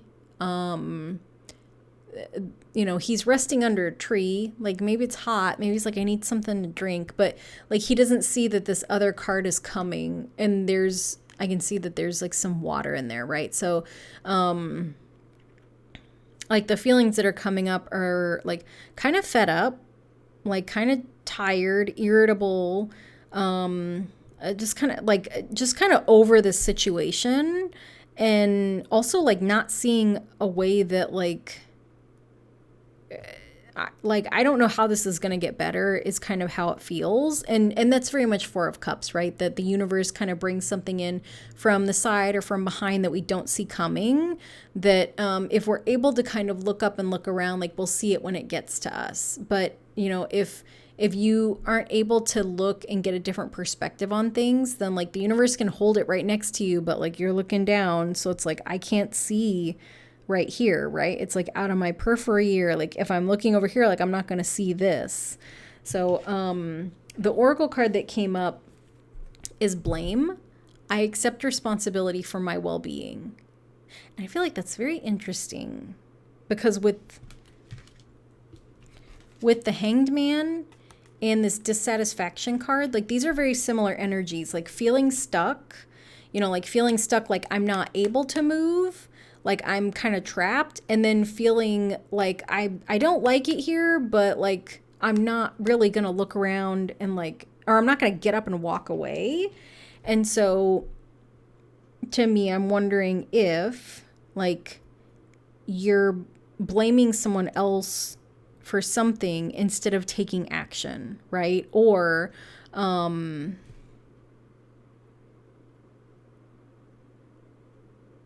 it feels like resistance is what it feels like. It feels like I'm gonna call you forward on this. Sometimes things happen and we are a victim of things that happen, right? And then other times we get comfortable being the victim and we decide that like, well, I'm just trapped and I can't do anything. Like I don't like it, but you know, this thing happened and like, what am I going to do? What am I supposed to do? These are the only options that I have and they're shitty. So, you know, and like, I mean, it wasn't my fault. I didn't bring this circumstance about. This happened to me. I don't know what to do. And so what I feel like is happening is like the universe is trying to call you forward. Like, hey, okay, you've been cycling through this long enough. Like, I'm gonna hand you this, and I need you to take it because there's something I need you to go do. Like, you need to go somewhere else. And so sometimes like the beast that we have to tame is our own mindset, is our own perspective on what happened, is the story that we tell ourselves that maybe isn't true anymore. And yeah, and that we can choose to blame people, we can choose to blame others, or we can look at things through the perspective of love, which doesn't mean that you have to forgive people for what happened, but like love calls us forward, right? Love encourages us to get up and walk away. Sometimes, right? Like love is that like hand coming with that glass of water that we need, that cup of water that we need, because, you know, like it's this energy of motivating us to move forward, to move on to better things. So the next card that came up is the Knight of Wands.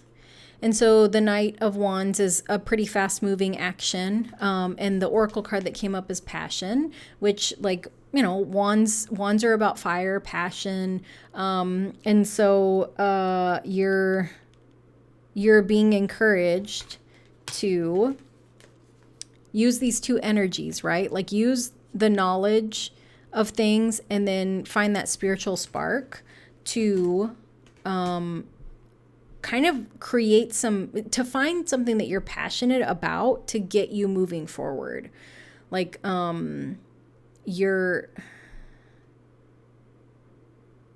you can get out of this, right? Like I don't know if you've ever like been close to a palm tree, like those little pieces, they're really like rough, you know, and like they're kind of sturdy. So he could easily rip one of these off and like use it to cut this rope around his leg. Like you have the resources and the tools around you to get yourself out of the situation that you believe that you're stuck in, because you're not.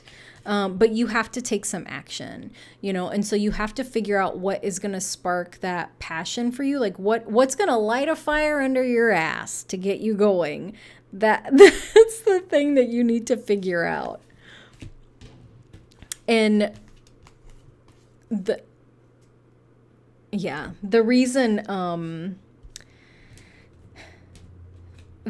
that all of this, like this message is coming up is the Queen of Cups and the Healing card. Like you're being called to heal around the things that happened to you, around the thing that, and you might have been victimized by your family. And I use that word victimized very loosely, right? Like this could be that like maybe you're the black sheep of the family and like they always kind of rejected you. Like you could have been like bullied and teased by your family. Like this could be like maybe not necessarily blood family, but like friend groups, like people that you're very, very close to. But like this is where you're meant to go, right? This is the highest expression of you, which is the version of you that has tamed the beast, that the thing that happened to you feels like a lion that you're always fighting, right? And so like that lion can be the story that your mind replays about what happened.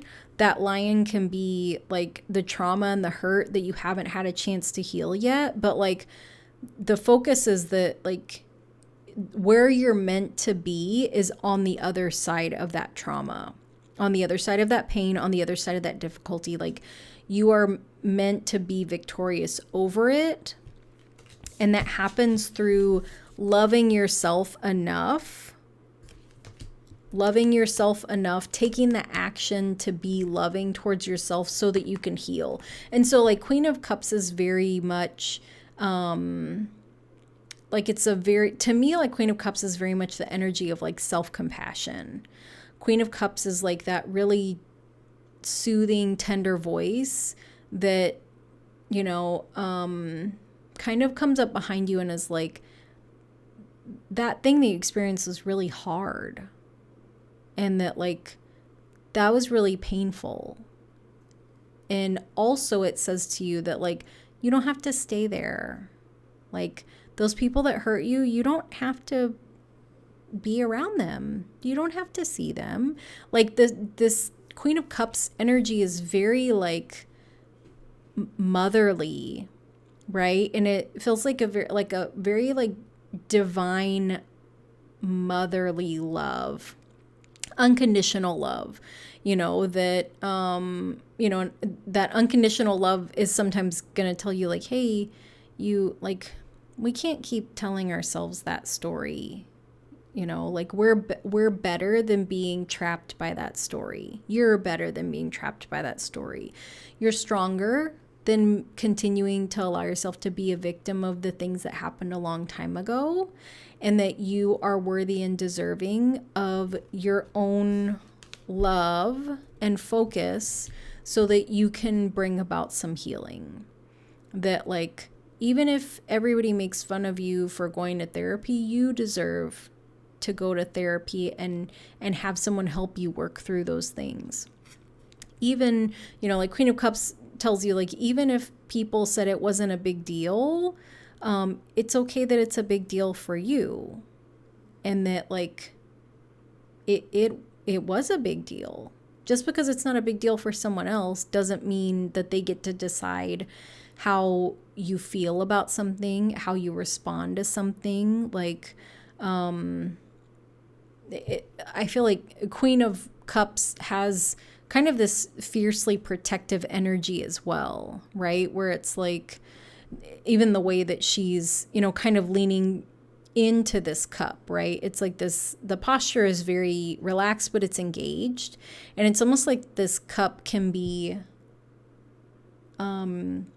you can think of this cup as like a heart, right? Like this Queen of Cups energy, like the universe really, or even like Divine Mother, if that feels more comfortable to you, is kind of whispering these messages of love into this cup that's like a heart, you know? And like those messages are really like validating the things that you experienced, that, you know, like that there were hard things that happened, and that there were hurtful things that happened, and that there like are scars that were left behind by those things.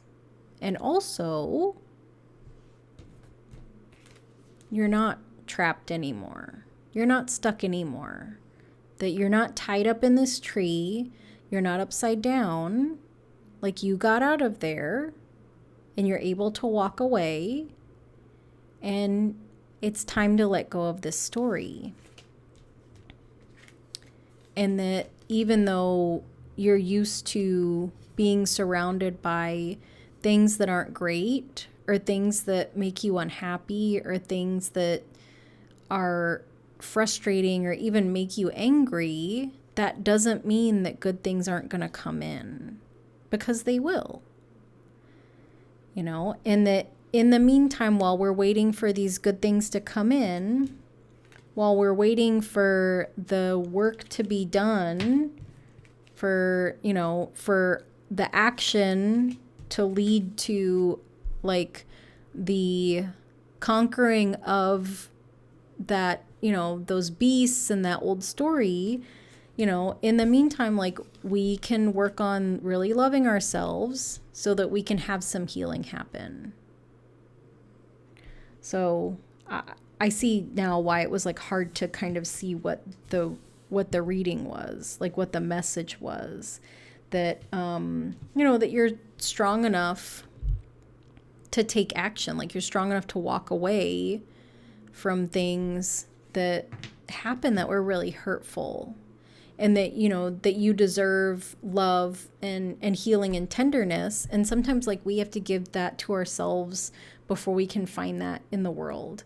Because I think that, you know, when we have experienced not receiving the kind of love that feels nourishing to us, we have to discover what that is by ourselves, right? And so there's this concept that's called reparenting.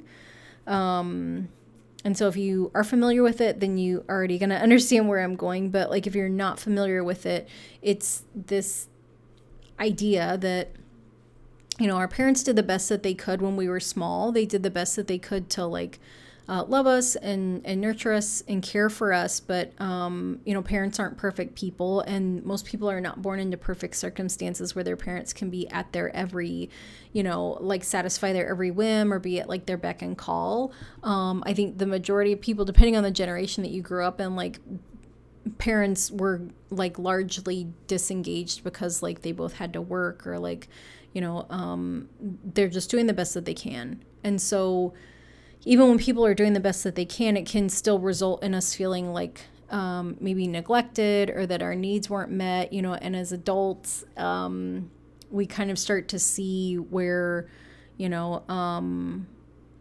where we were lacking in love, right? And I think that shows up for a lot of people in romantic relationships.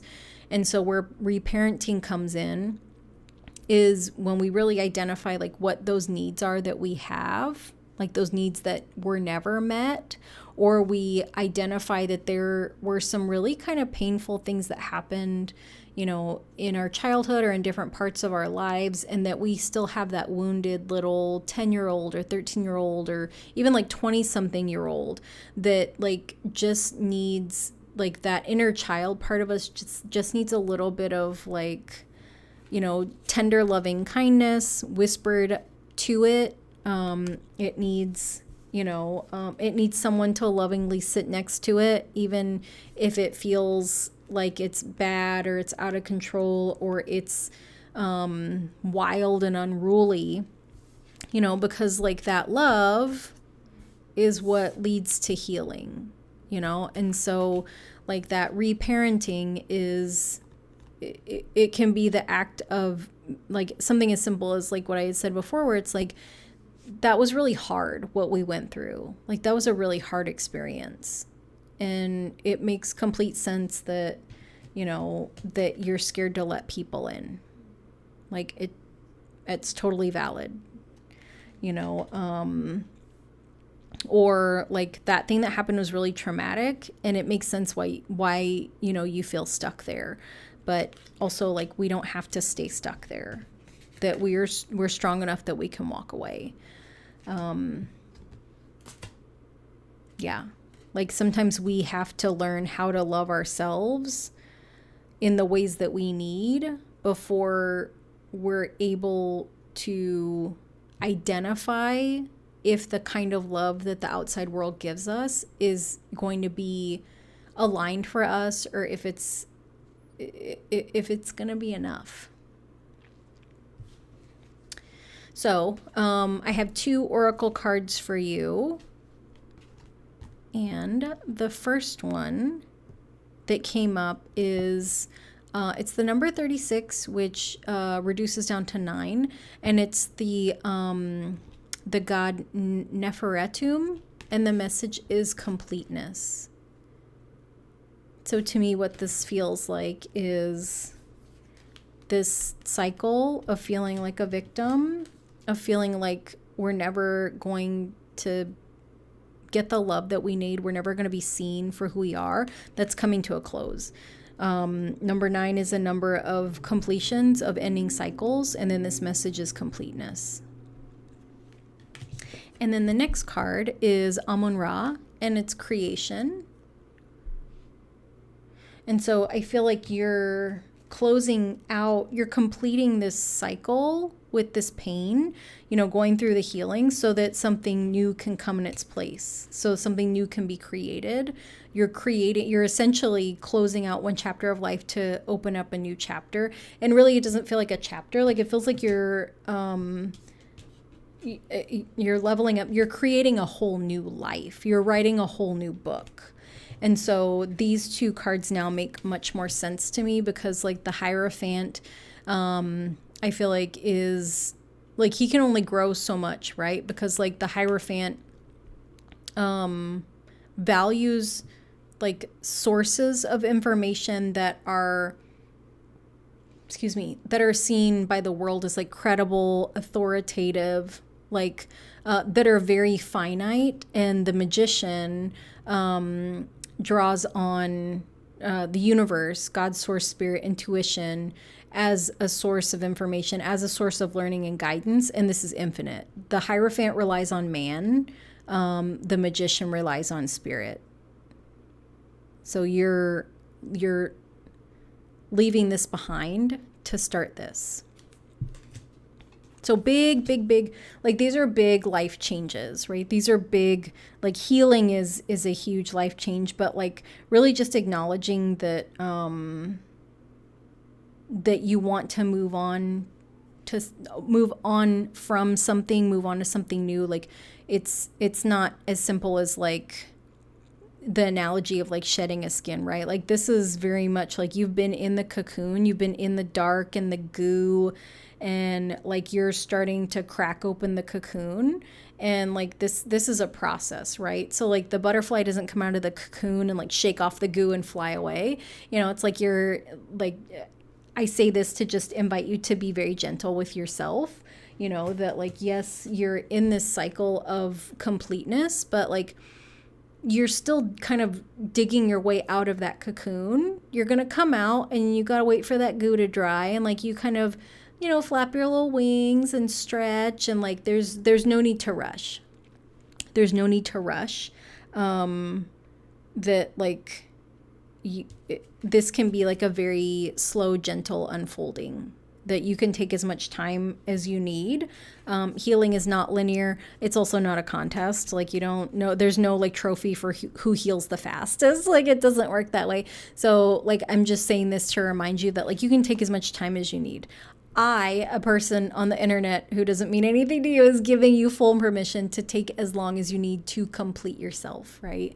Like you're not a Pop-Tart. You don't get just like one cycle. Like you can take as long as you need to heal all the layers that need to be healed, because I feel like whatever it is that you've been through, it's like healing from a really severe burn, right? That like there's so many layers of skin, and like each layer needs time to heal, you know, and like once it does heal, it's like the skin has to like regenerate to get back to the state that it was in before, but like each layer needs that time.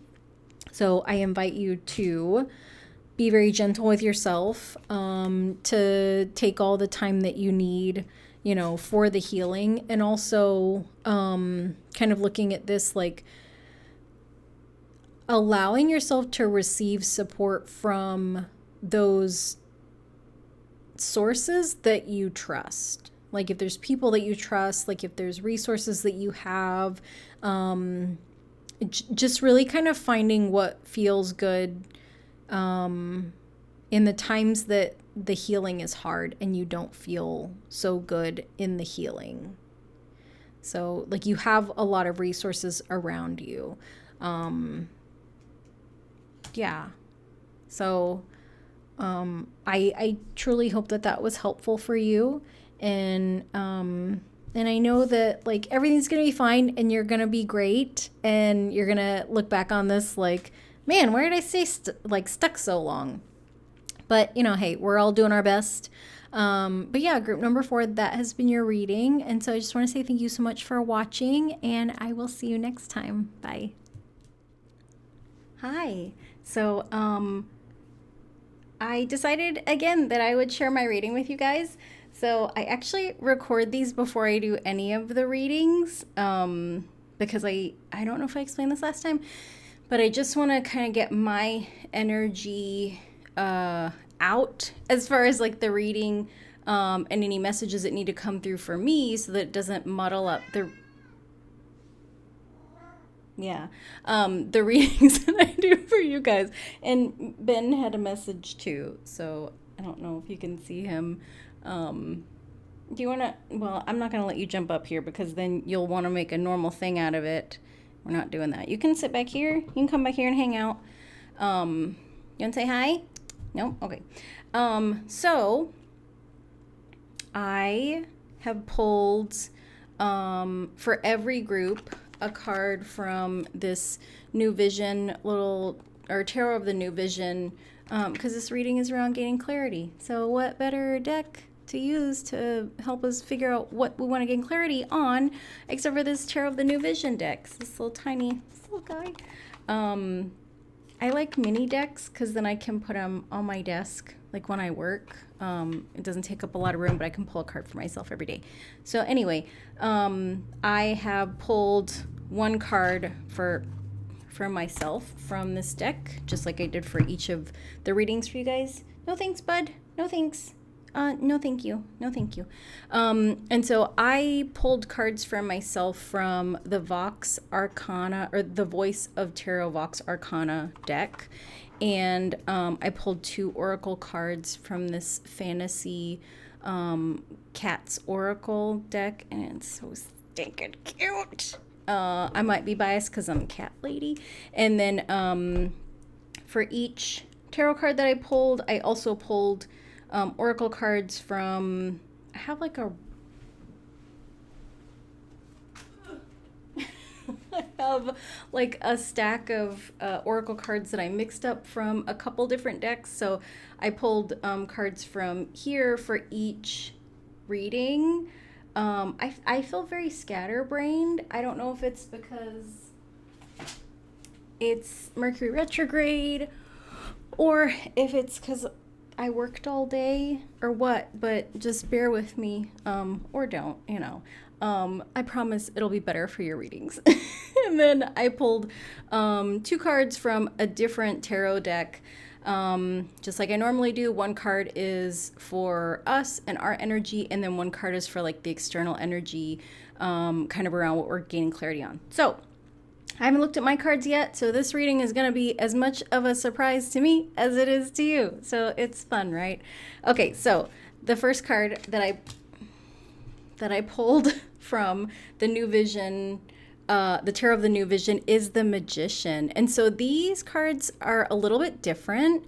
Like they're close to the traditional tarot, but they have something new and fun in them, like this little rascal. Look at this little guy. And I love this because my Chinese astrology sign is the monkey, and I feel like they're fun and mischievous and a little pesky. Look at him, he's tugging. Oh, jeez. See, pesky. He's tugging at this little robe, like, I'm behind the curtain. They don't know what's going on. You got this crowd of people. So, I feel like maybe a theme that, or some clarity that's coming in is around the Magician is about manifesting things, creating things, but also getting comfortable being in front of a crowd of people. If you're really into astrology, my North Node is in Leo, so your North Node is kind of the direction that your soul is asking you to take in this lifetime, which means my South Node is in Aquarius, which is like kind of the energy that you're releasing, or if you believe in past lives, like the energy that you had in the life previous to this one. Aquarius is very much like a sign of humanity, like the collective. And so being part of the collective, you kind of get to hide in the crowd. Leo is the opposite of that, comfortable being in the spotlight, kind of taking center stage. Venus is still in Leo. Venus went direct, I want to say on the 3rd. She was retrograde from like July 22nd, I think, until September 3rd. So, Ben, quit bumping into things, bud. Venus is worth, value, love, beauty, money. Leo is creativity, joy. It's attached to the sun, kind of like the big spotlight in the galaxy. But getting comfortable being seen, which probably sounds weird because why would I do like YouTube videos if I wasn't comfortable being seen, especially on camera? I could just have my hands, do the readings. Like I could be a pair of talking hands on the internet. And strangely, this is comfortable because I'm talking to a camera, right? Like I'm not really interacting with like live people in front of me. And I think, you know, we can all relate to like public speaking is kind of tricky. Like it's very uncomfortable because you have all these people looking at you. But I think for me, being kind of the center of attention or being in the spotlight, it it there's something uncomfortable about being seen. And I don't know if it's like the scrutiny and the criticism that comes with it, or I don't know, like there's kind of something coming into my brain about having people rely on me, which as a Cancer sun, like I guess people relying on me and like me being nurturing to people is two different things. But so this is very interesting energy, right? So the card is the Magician, and this person is standing in front of everybody and kind of making a declaration, right? With his I think that's supposed to be a selenite wand up in the air, like, hey, everybody, look at me. I'm gonna do some magic. So that's interesting. The card that I pulled for my energy, it's the Knight of Swords. So this is the fastest acting card. So swords are about mind, thoughts, communication, written and verbal. Kind of psychology, mindset. Knights are very quick acting. So if I put these two together, whatever I put my mind to, I can create pretty quickly. Like whatever I'm manifesting, I can make that happen pretty quickly, which sounds great. Except for the thing that I think we have to be aware of when we're manifesting things is what is our intention behind it, right? That I can manifest a bunch of money, but if I don't have any intention for that money, when it comes in, I don't know what to do with it. And depending on what my mindset is around money, I might just blow it, right? If I hold the belief that like I don't deserve to have money, then my subconscious is going to say, you're right, we have to get rid of it. We don't deserve to have it. Or on the flip side, I can manifest money, and as a planner and a saver, I could just hoard it and never really enjoy it. And what's the point of that, right? Okay, so the energy of, very interesting, of kind of the environment, or maybe the thing I'm getting clarity around is the Knight of Wands. So Knight of Wands is the second fastest. So Knight of Swords, Knight of Wands, Knight of Cups, and then Knight of Pentacles. So we've got this kind of matched energy, right? So we've got this action around we've got taking action around thoughts, mind, communication, and then we've got taking action, just taking action, because Wands is action, right? Wands is, and it's spirituality too. The thing that came in is balancing how much I'm thinking and how much I'm doing, right? That, you know, I can't just be stuck in my mind all the time. I need to actually take action on things, right? So whatever ideas are coming up that I've manifested, I need to figure out which ones I am going to put into action, because I think for most of us, like, we have a lot more ideas than time to actually execute things. So this is fun. I like this. Okay, so I'm gonna start looking at these oracle cards. I really, really love the artwork of the Vox Arcana deck, because they essentially had a bunch of different artists and they asked them each to design like one card.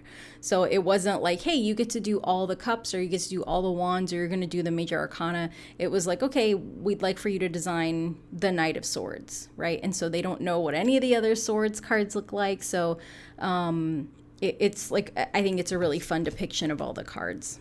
Ooh, okay. So the first card that has come up is the Eight of Wands. And so this is the depiction of the Eight of Wands, which is very interesting, because traditionally Eight of Wands is the cards are all moving in one direction, but this looks like the cards are all coming towards this ball of light. And I don't know why this is giving me like magician energy too. I think because this person is like kind of manifesting this like ball of light, or harnessing this ball of light. Sorry, I'm distracted because Brandy has a hair tie. attacking it. Um, Sorry, I'm like super distracted, so I apologize. Okay, Eight of Wands, very fast acting. Like things just happen, things take off. So I'm gaining clarity on what I need to take action on very quickly, which makes sense because that Knight of Swords and the Knight of Wands. And so the Oracle card that came up with the Eight of Wands is Justice. So this is a balancing card, right? This is like the thing that's coming in is like figuring out what deserves my time and energy. And it comes from that balance, right? And also I think it comes from like the concept of justice and fairness as well, right? That like you can have I don't know why it makes me think of Black Friday sales. Like you can have someone that shows up at like 2 in the morning before the store opens and they're waiting because they want to get in there right away, right? And so maybe they just want to get in there to get in there. Or maybe they have like one specific thing that they want to get in there and get. And so I don't go Black Friday shopping because I don't really like crowds. And so I don't know if they have like a more orderly process for it, but like, kind of this concept of like first come, first serve versus, like I live in North Carolina and, I saw something in the news about, the DMV, and I don't know if they just don't have enough people working there or if there's just more people that need DMV services or if the hours are not great or whatever it is. But like during the summer, they're open on Saturdays. And so last weekend, maybe the weekend before, was the end of summer because school is starting. So they weren't going to be open on Saturdays anymore. And so people couldn't get appointments because there aren't enough available for whatever reason. And so people would have to show up early and wait. And so I'm saying all of this because there's times when it's like first come, first serve makes sense, right? Black Friday shopping, like you're not shopping for like, well, I mean, maybe you're shopping for important stuff, but Black Friday is a little bit more frivolous than like needing to go to the DMV. So if you have a license that's expiring, or like maybe you need to get an ID card so you can get like registered to vote, or so that you can get your like, state assistance or whatever it is that you need, is that more important, like prioritizing what is important over just people showing up. And I say all of that, thanks for sitting through that, because of this justice card. So just because someone is the first to show up to ask for my time, I am the one that has to balance and evaluate and figure out what is most fair to me and then to the other people that need me. And that's how, like, my time, that's how I should respond. That's how I should act, instead of just like, oh, you're the first person to ask me for something, so sure, I'll do this for you. When like really like that person might just ask for things all the time because they don't want to do shit, instead of like, oh, I'm obligated to take care of these people over here. So like you can ask, but like as far as priorities and balance and fairness, like you're a low person on the totem pole. So it was a very long, needless way of me explaining this to you, but I did warn you that my brain is a little unfocused today. I don't know what's going on. But so the focus, the thing that I'm getting clarity around, is what I need to take action on quickly, and what is worth my time and energy to take that fast action with. Okay, so next we have, this is the thing that I'm not aware of. This is interesting. So we have this Five of Pentacles, which is, Five of Pentacles is kind of a tricky card because there's some sadness to it, right? And to go back to how awesome this deck is, you can already see that like the artwork doesn't match, right? Because it's different artists, but that doesn't negate the depiction of the message. So, sorry, I looked at the Oracle card. And this all makes sense to me, and I'll just explain it. Okay, so Five of Pentacles sometimes can be that we're not getting what we're worth. Five of Pentacles can sometimes be, in other depictions of this card, it's sometimes two adults, and like one, maybe, I think one is on crutches, and the other one's got like their head bandaged or their eye bandaged. So the Five of Pentacles can be like the blind leading the blind, that like, and in that depiction, sometimes they're helping each other, right? So like the person that can't see is helping the person that's only got like one leg, right? So they're just like in a bad way, because how much help can how much help can they really offer each other? Like they both need care from someone. And while it's like a lovely sentiment that they're assisting each other, this situation is not sustainable. It's not ideal. And so this card is around career, and like this very much makes sense to me. The Five of Pentacles is kind of a card of like not having enough and not seeing that there are other opportunities for us. So in the traditional depiction of the card, it's people, walking by a church and it's lit up, but they have their heads down and it's snowing, and like instead of looking up and looking around like, oh, like we need help, we can go in this church, it's lit up. So with this card, we've got, it looks like almost like a king, or like a king and a lady. And then we've got this woman that's kind of wounded with a baby.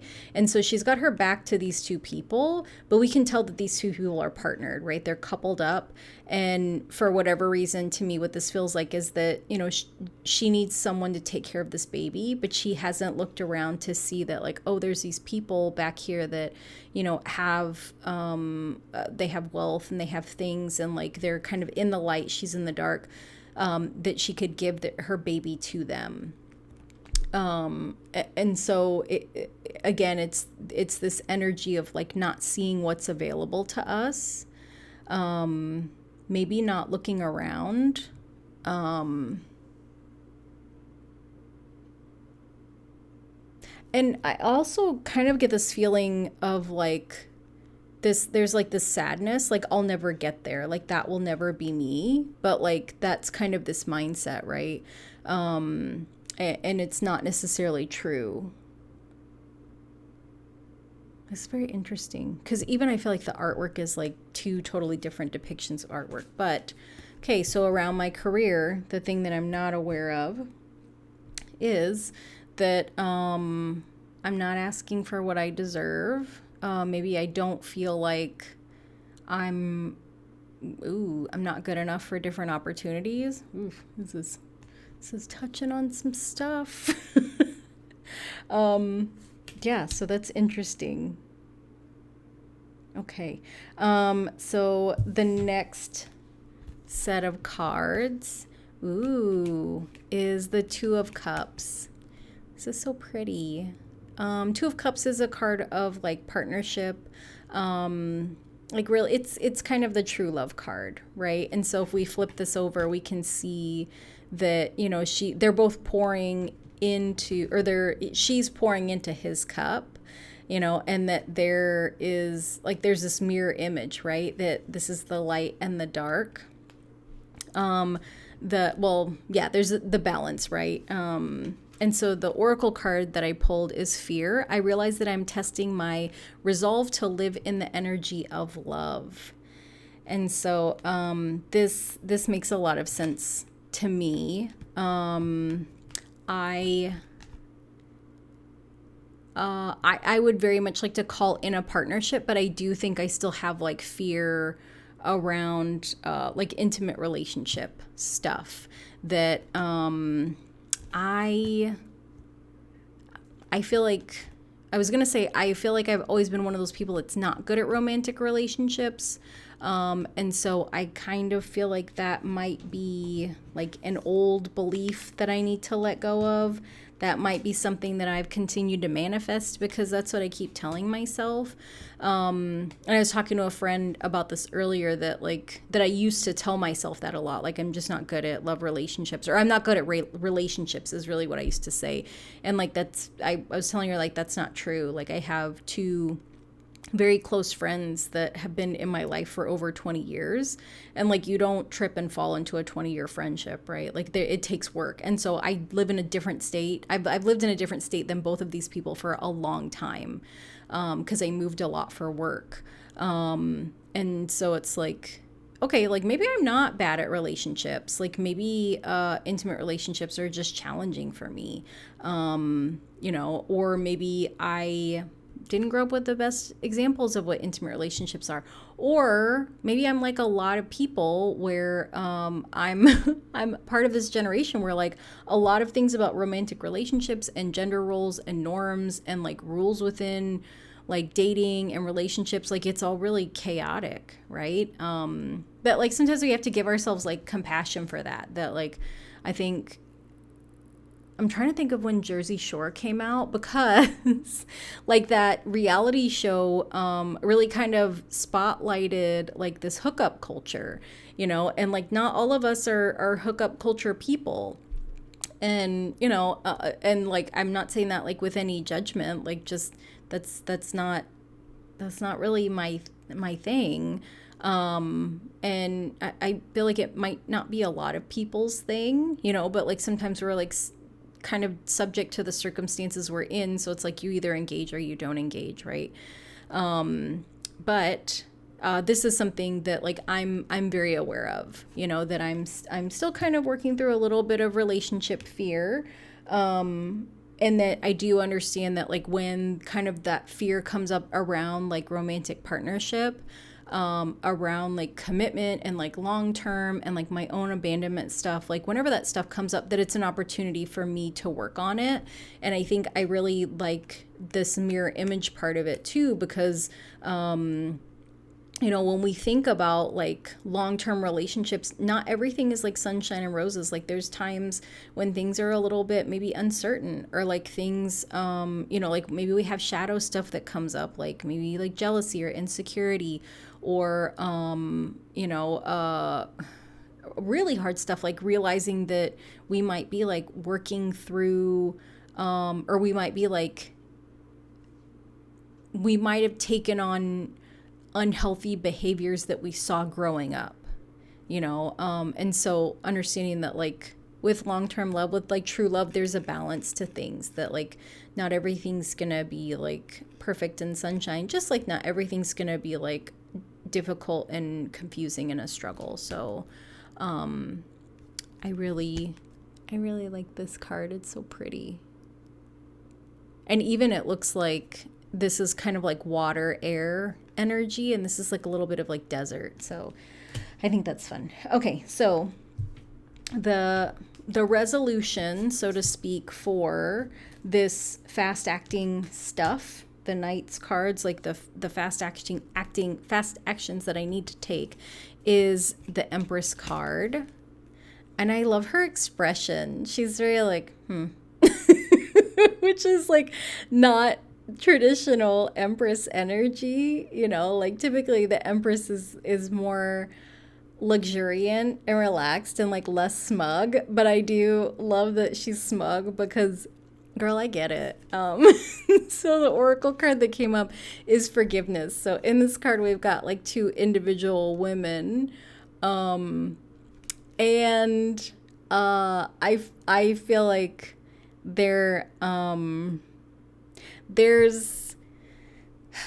this is how I feel about forgiving certain people, right? Like I'm a human being just like everybody else.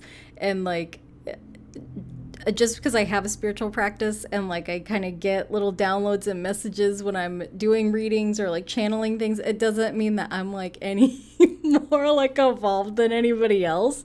Like there are people in my life that like have done things that I'm not happy about, and like I have figured out a way to talk to them about it. And there's some of them that like I have talked to them about it and like nothing has changed, and sometimes you have to walk away, right? Because forgiveness is for you. Forgiveness is not always for them.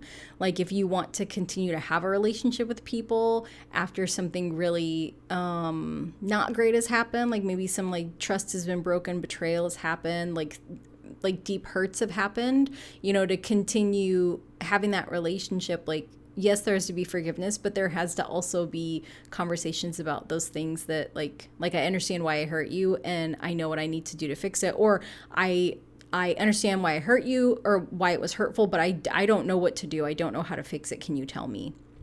You know?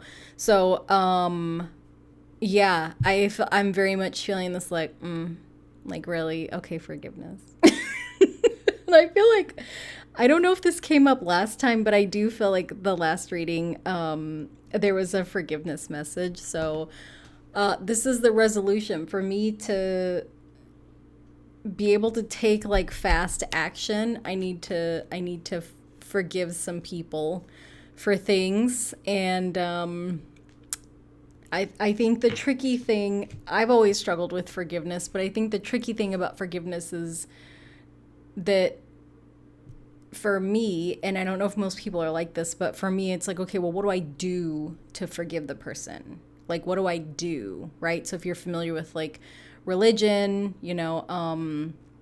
let's say like the Catholic religion, like if you sin, then you go and take confession, and then the priest will tell you the things that you need to do to absolve yourself of that sin, right? Like say this many Hail Marys, or do this or do that. And I think that as human beings, it's easier for us to do than to like be, right? So it's like, okay, how do I be with the concept of forgiveness? Like, how do I hold forgiveness for someone within myself? And then actually get to the feelings of forgiveness, right? Because like, I mean, yes, you can tell someone like, hey, I forgive you, but like in my situation, like they don't know that they've done anything wrong. Like they don't know that they betrayed my trust. They don't know that I see them in a totally different way, because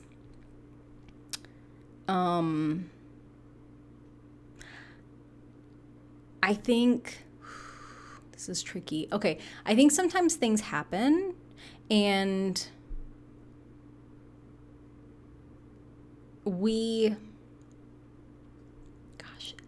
I don't know how to say this, because I feel like, well, I was gonna say, I feel like I'm gonna sound really jaded, and maybe I am. Like maybe like you guys think I'm jaded, maybe I am jaded, maybe it doesn't really matter, because this is how I am, right? I can choose to be a different way, but this is kind of the way my brain operates right now. Is that like people will do things, and it might be like, huh, like that's interesting, and it's not something, maybe this person is not super close to me, and so it's like I'm not necessarily hurt, or maybe I am hurt.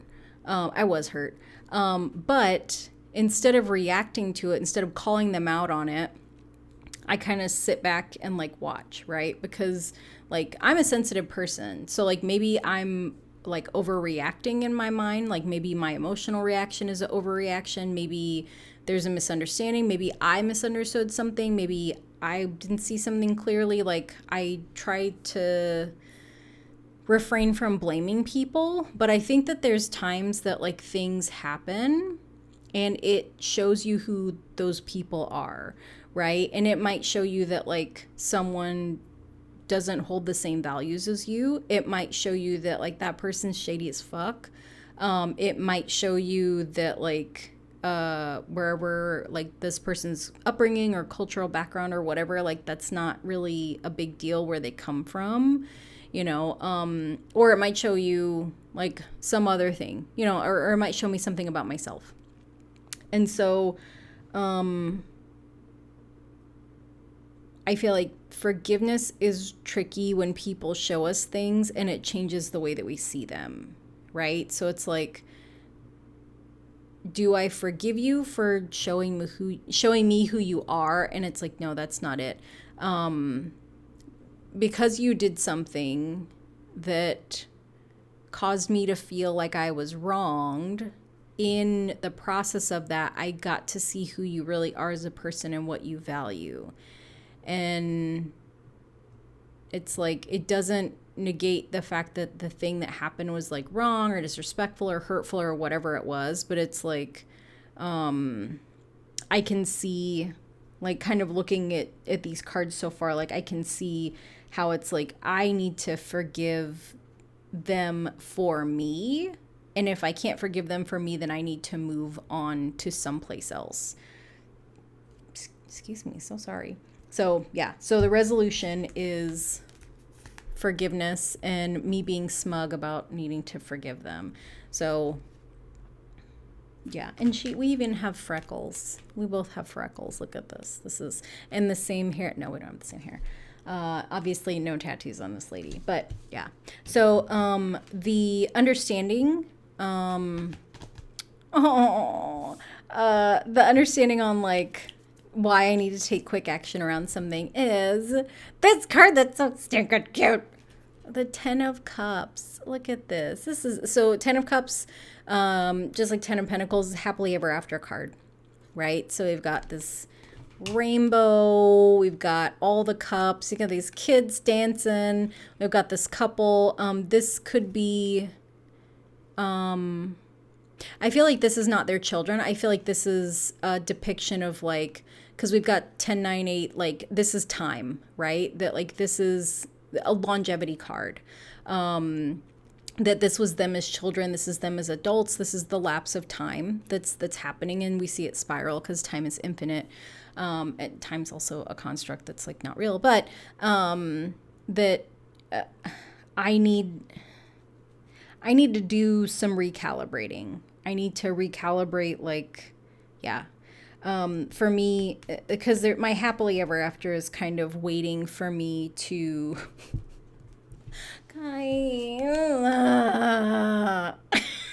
my happily ever after is waiting for me to essentially recalibrate and get my shit together. Okay, so the oracle card that came up is forgiveness. I know that I acknowledge that harboring resentment blocks the flow of love. Yeah, so there's a lot of resentment. There's a lot of resentment here in this situation. Definitely feeling like I'm not valued. And also knowing that I'm not seen for my value. But that, you know, until I can let go of some resentment around stuff, then like this love can't come in. And it's intuitively, like I can feel that it's very, very close. It's very close. And then I'm standing in my own way, which is always how it is. I don't know if that's how it is for everybody. That's how it is for me. I'm gonna get out of your own way, lady. Just get this little guy. I wish like that my camera could focus in better on this, but like you can't see his little face. He's like, Okay, so the last two cards are from this Fantasy Cats Oracle deck. The Oracle of the Adorables, what I'm gonna call it. And so I've got two cards, and the first one, oh my gosh, they're so cute. Okay, the first one is Fall, and it's the quiet joy of transition. Look at this little baby cat with these little fall leaf fairy things. Look at, he's like, what are you? I'm gonna get you. I'm gonna get you. So the quiet joy of transition. I'm gonna make y'all look at that again. Look at how cute that is. And yes, please, fall. Like fall weather, yes, please. And then the next card is number 4, which is Knowing, which is, I really like this card, but I do acknowledge that it's super bizarre because it's a cat lady holding a cat, which like I feel like my name is Kathy. So I feel like, is there a more perfect card for me as a cat lady to look like a cat holding a cat? It's like, I feel like there's a word for it and I don't know what it is. But yeah, knowing. So it's, yeah, there's definitely a knowing. I think that this fall card for the time frame, it makes a lot of sense. That, you know, I know that things are very close. I know that things are coming to a head. I mean, fall is, I want to say that the fall equinox, is it the 23rd of September? because I want to say it's when Libra season starts, which is I think 23rd of September. So this is a couple weeks away, you know. So and knowing that, like, yeah, I gotta speak up. I gotta wrap my mind around some things. I need to kind of speak up in front of a group and share the things that need to be said. And yeah, so I know exactly what this is. So yeah, that's been that's been my reading. I hope that you enjoyed it. So now I'm gonna go in and do the rest of the readings for you guys. Now I've cleared out all my funky stuff so it doesn't taint your readings. But yeah, thank you so much for watching, and I hope that it was interesting for you. I never know. I mean, I'm assuming that most people have never been part of somebody else's reading, so that's why, like, I want to share this, and also to just share with you that, like, we're all people going through, like, our own stuff, right? So, like, I'm not any different than you. I got my own shit that I am resisting dealing with. And, like, despite being someone that has, like, a deep spiritual practice, I still have an ego. And this is kind of what she looks like. There's some attitude, you know, like, yes, I understand that I'm a powerful creator and that I'm a deeply nurturing person, but sometimes I can't because I don't want to. I got an attitude. So, yeah. So, yes. Excuse me. So yes, thank you so much for watching, and I will see you guys next time. Bye.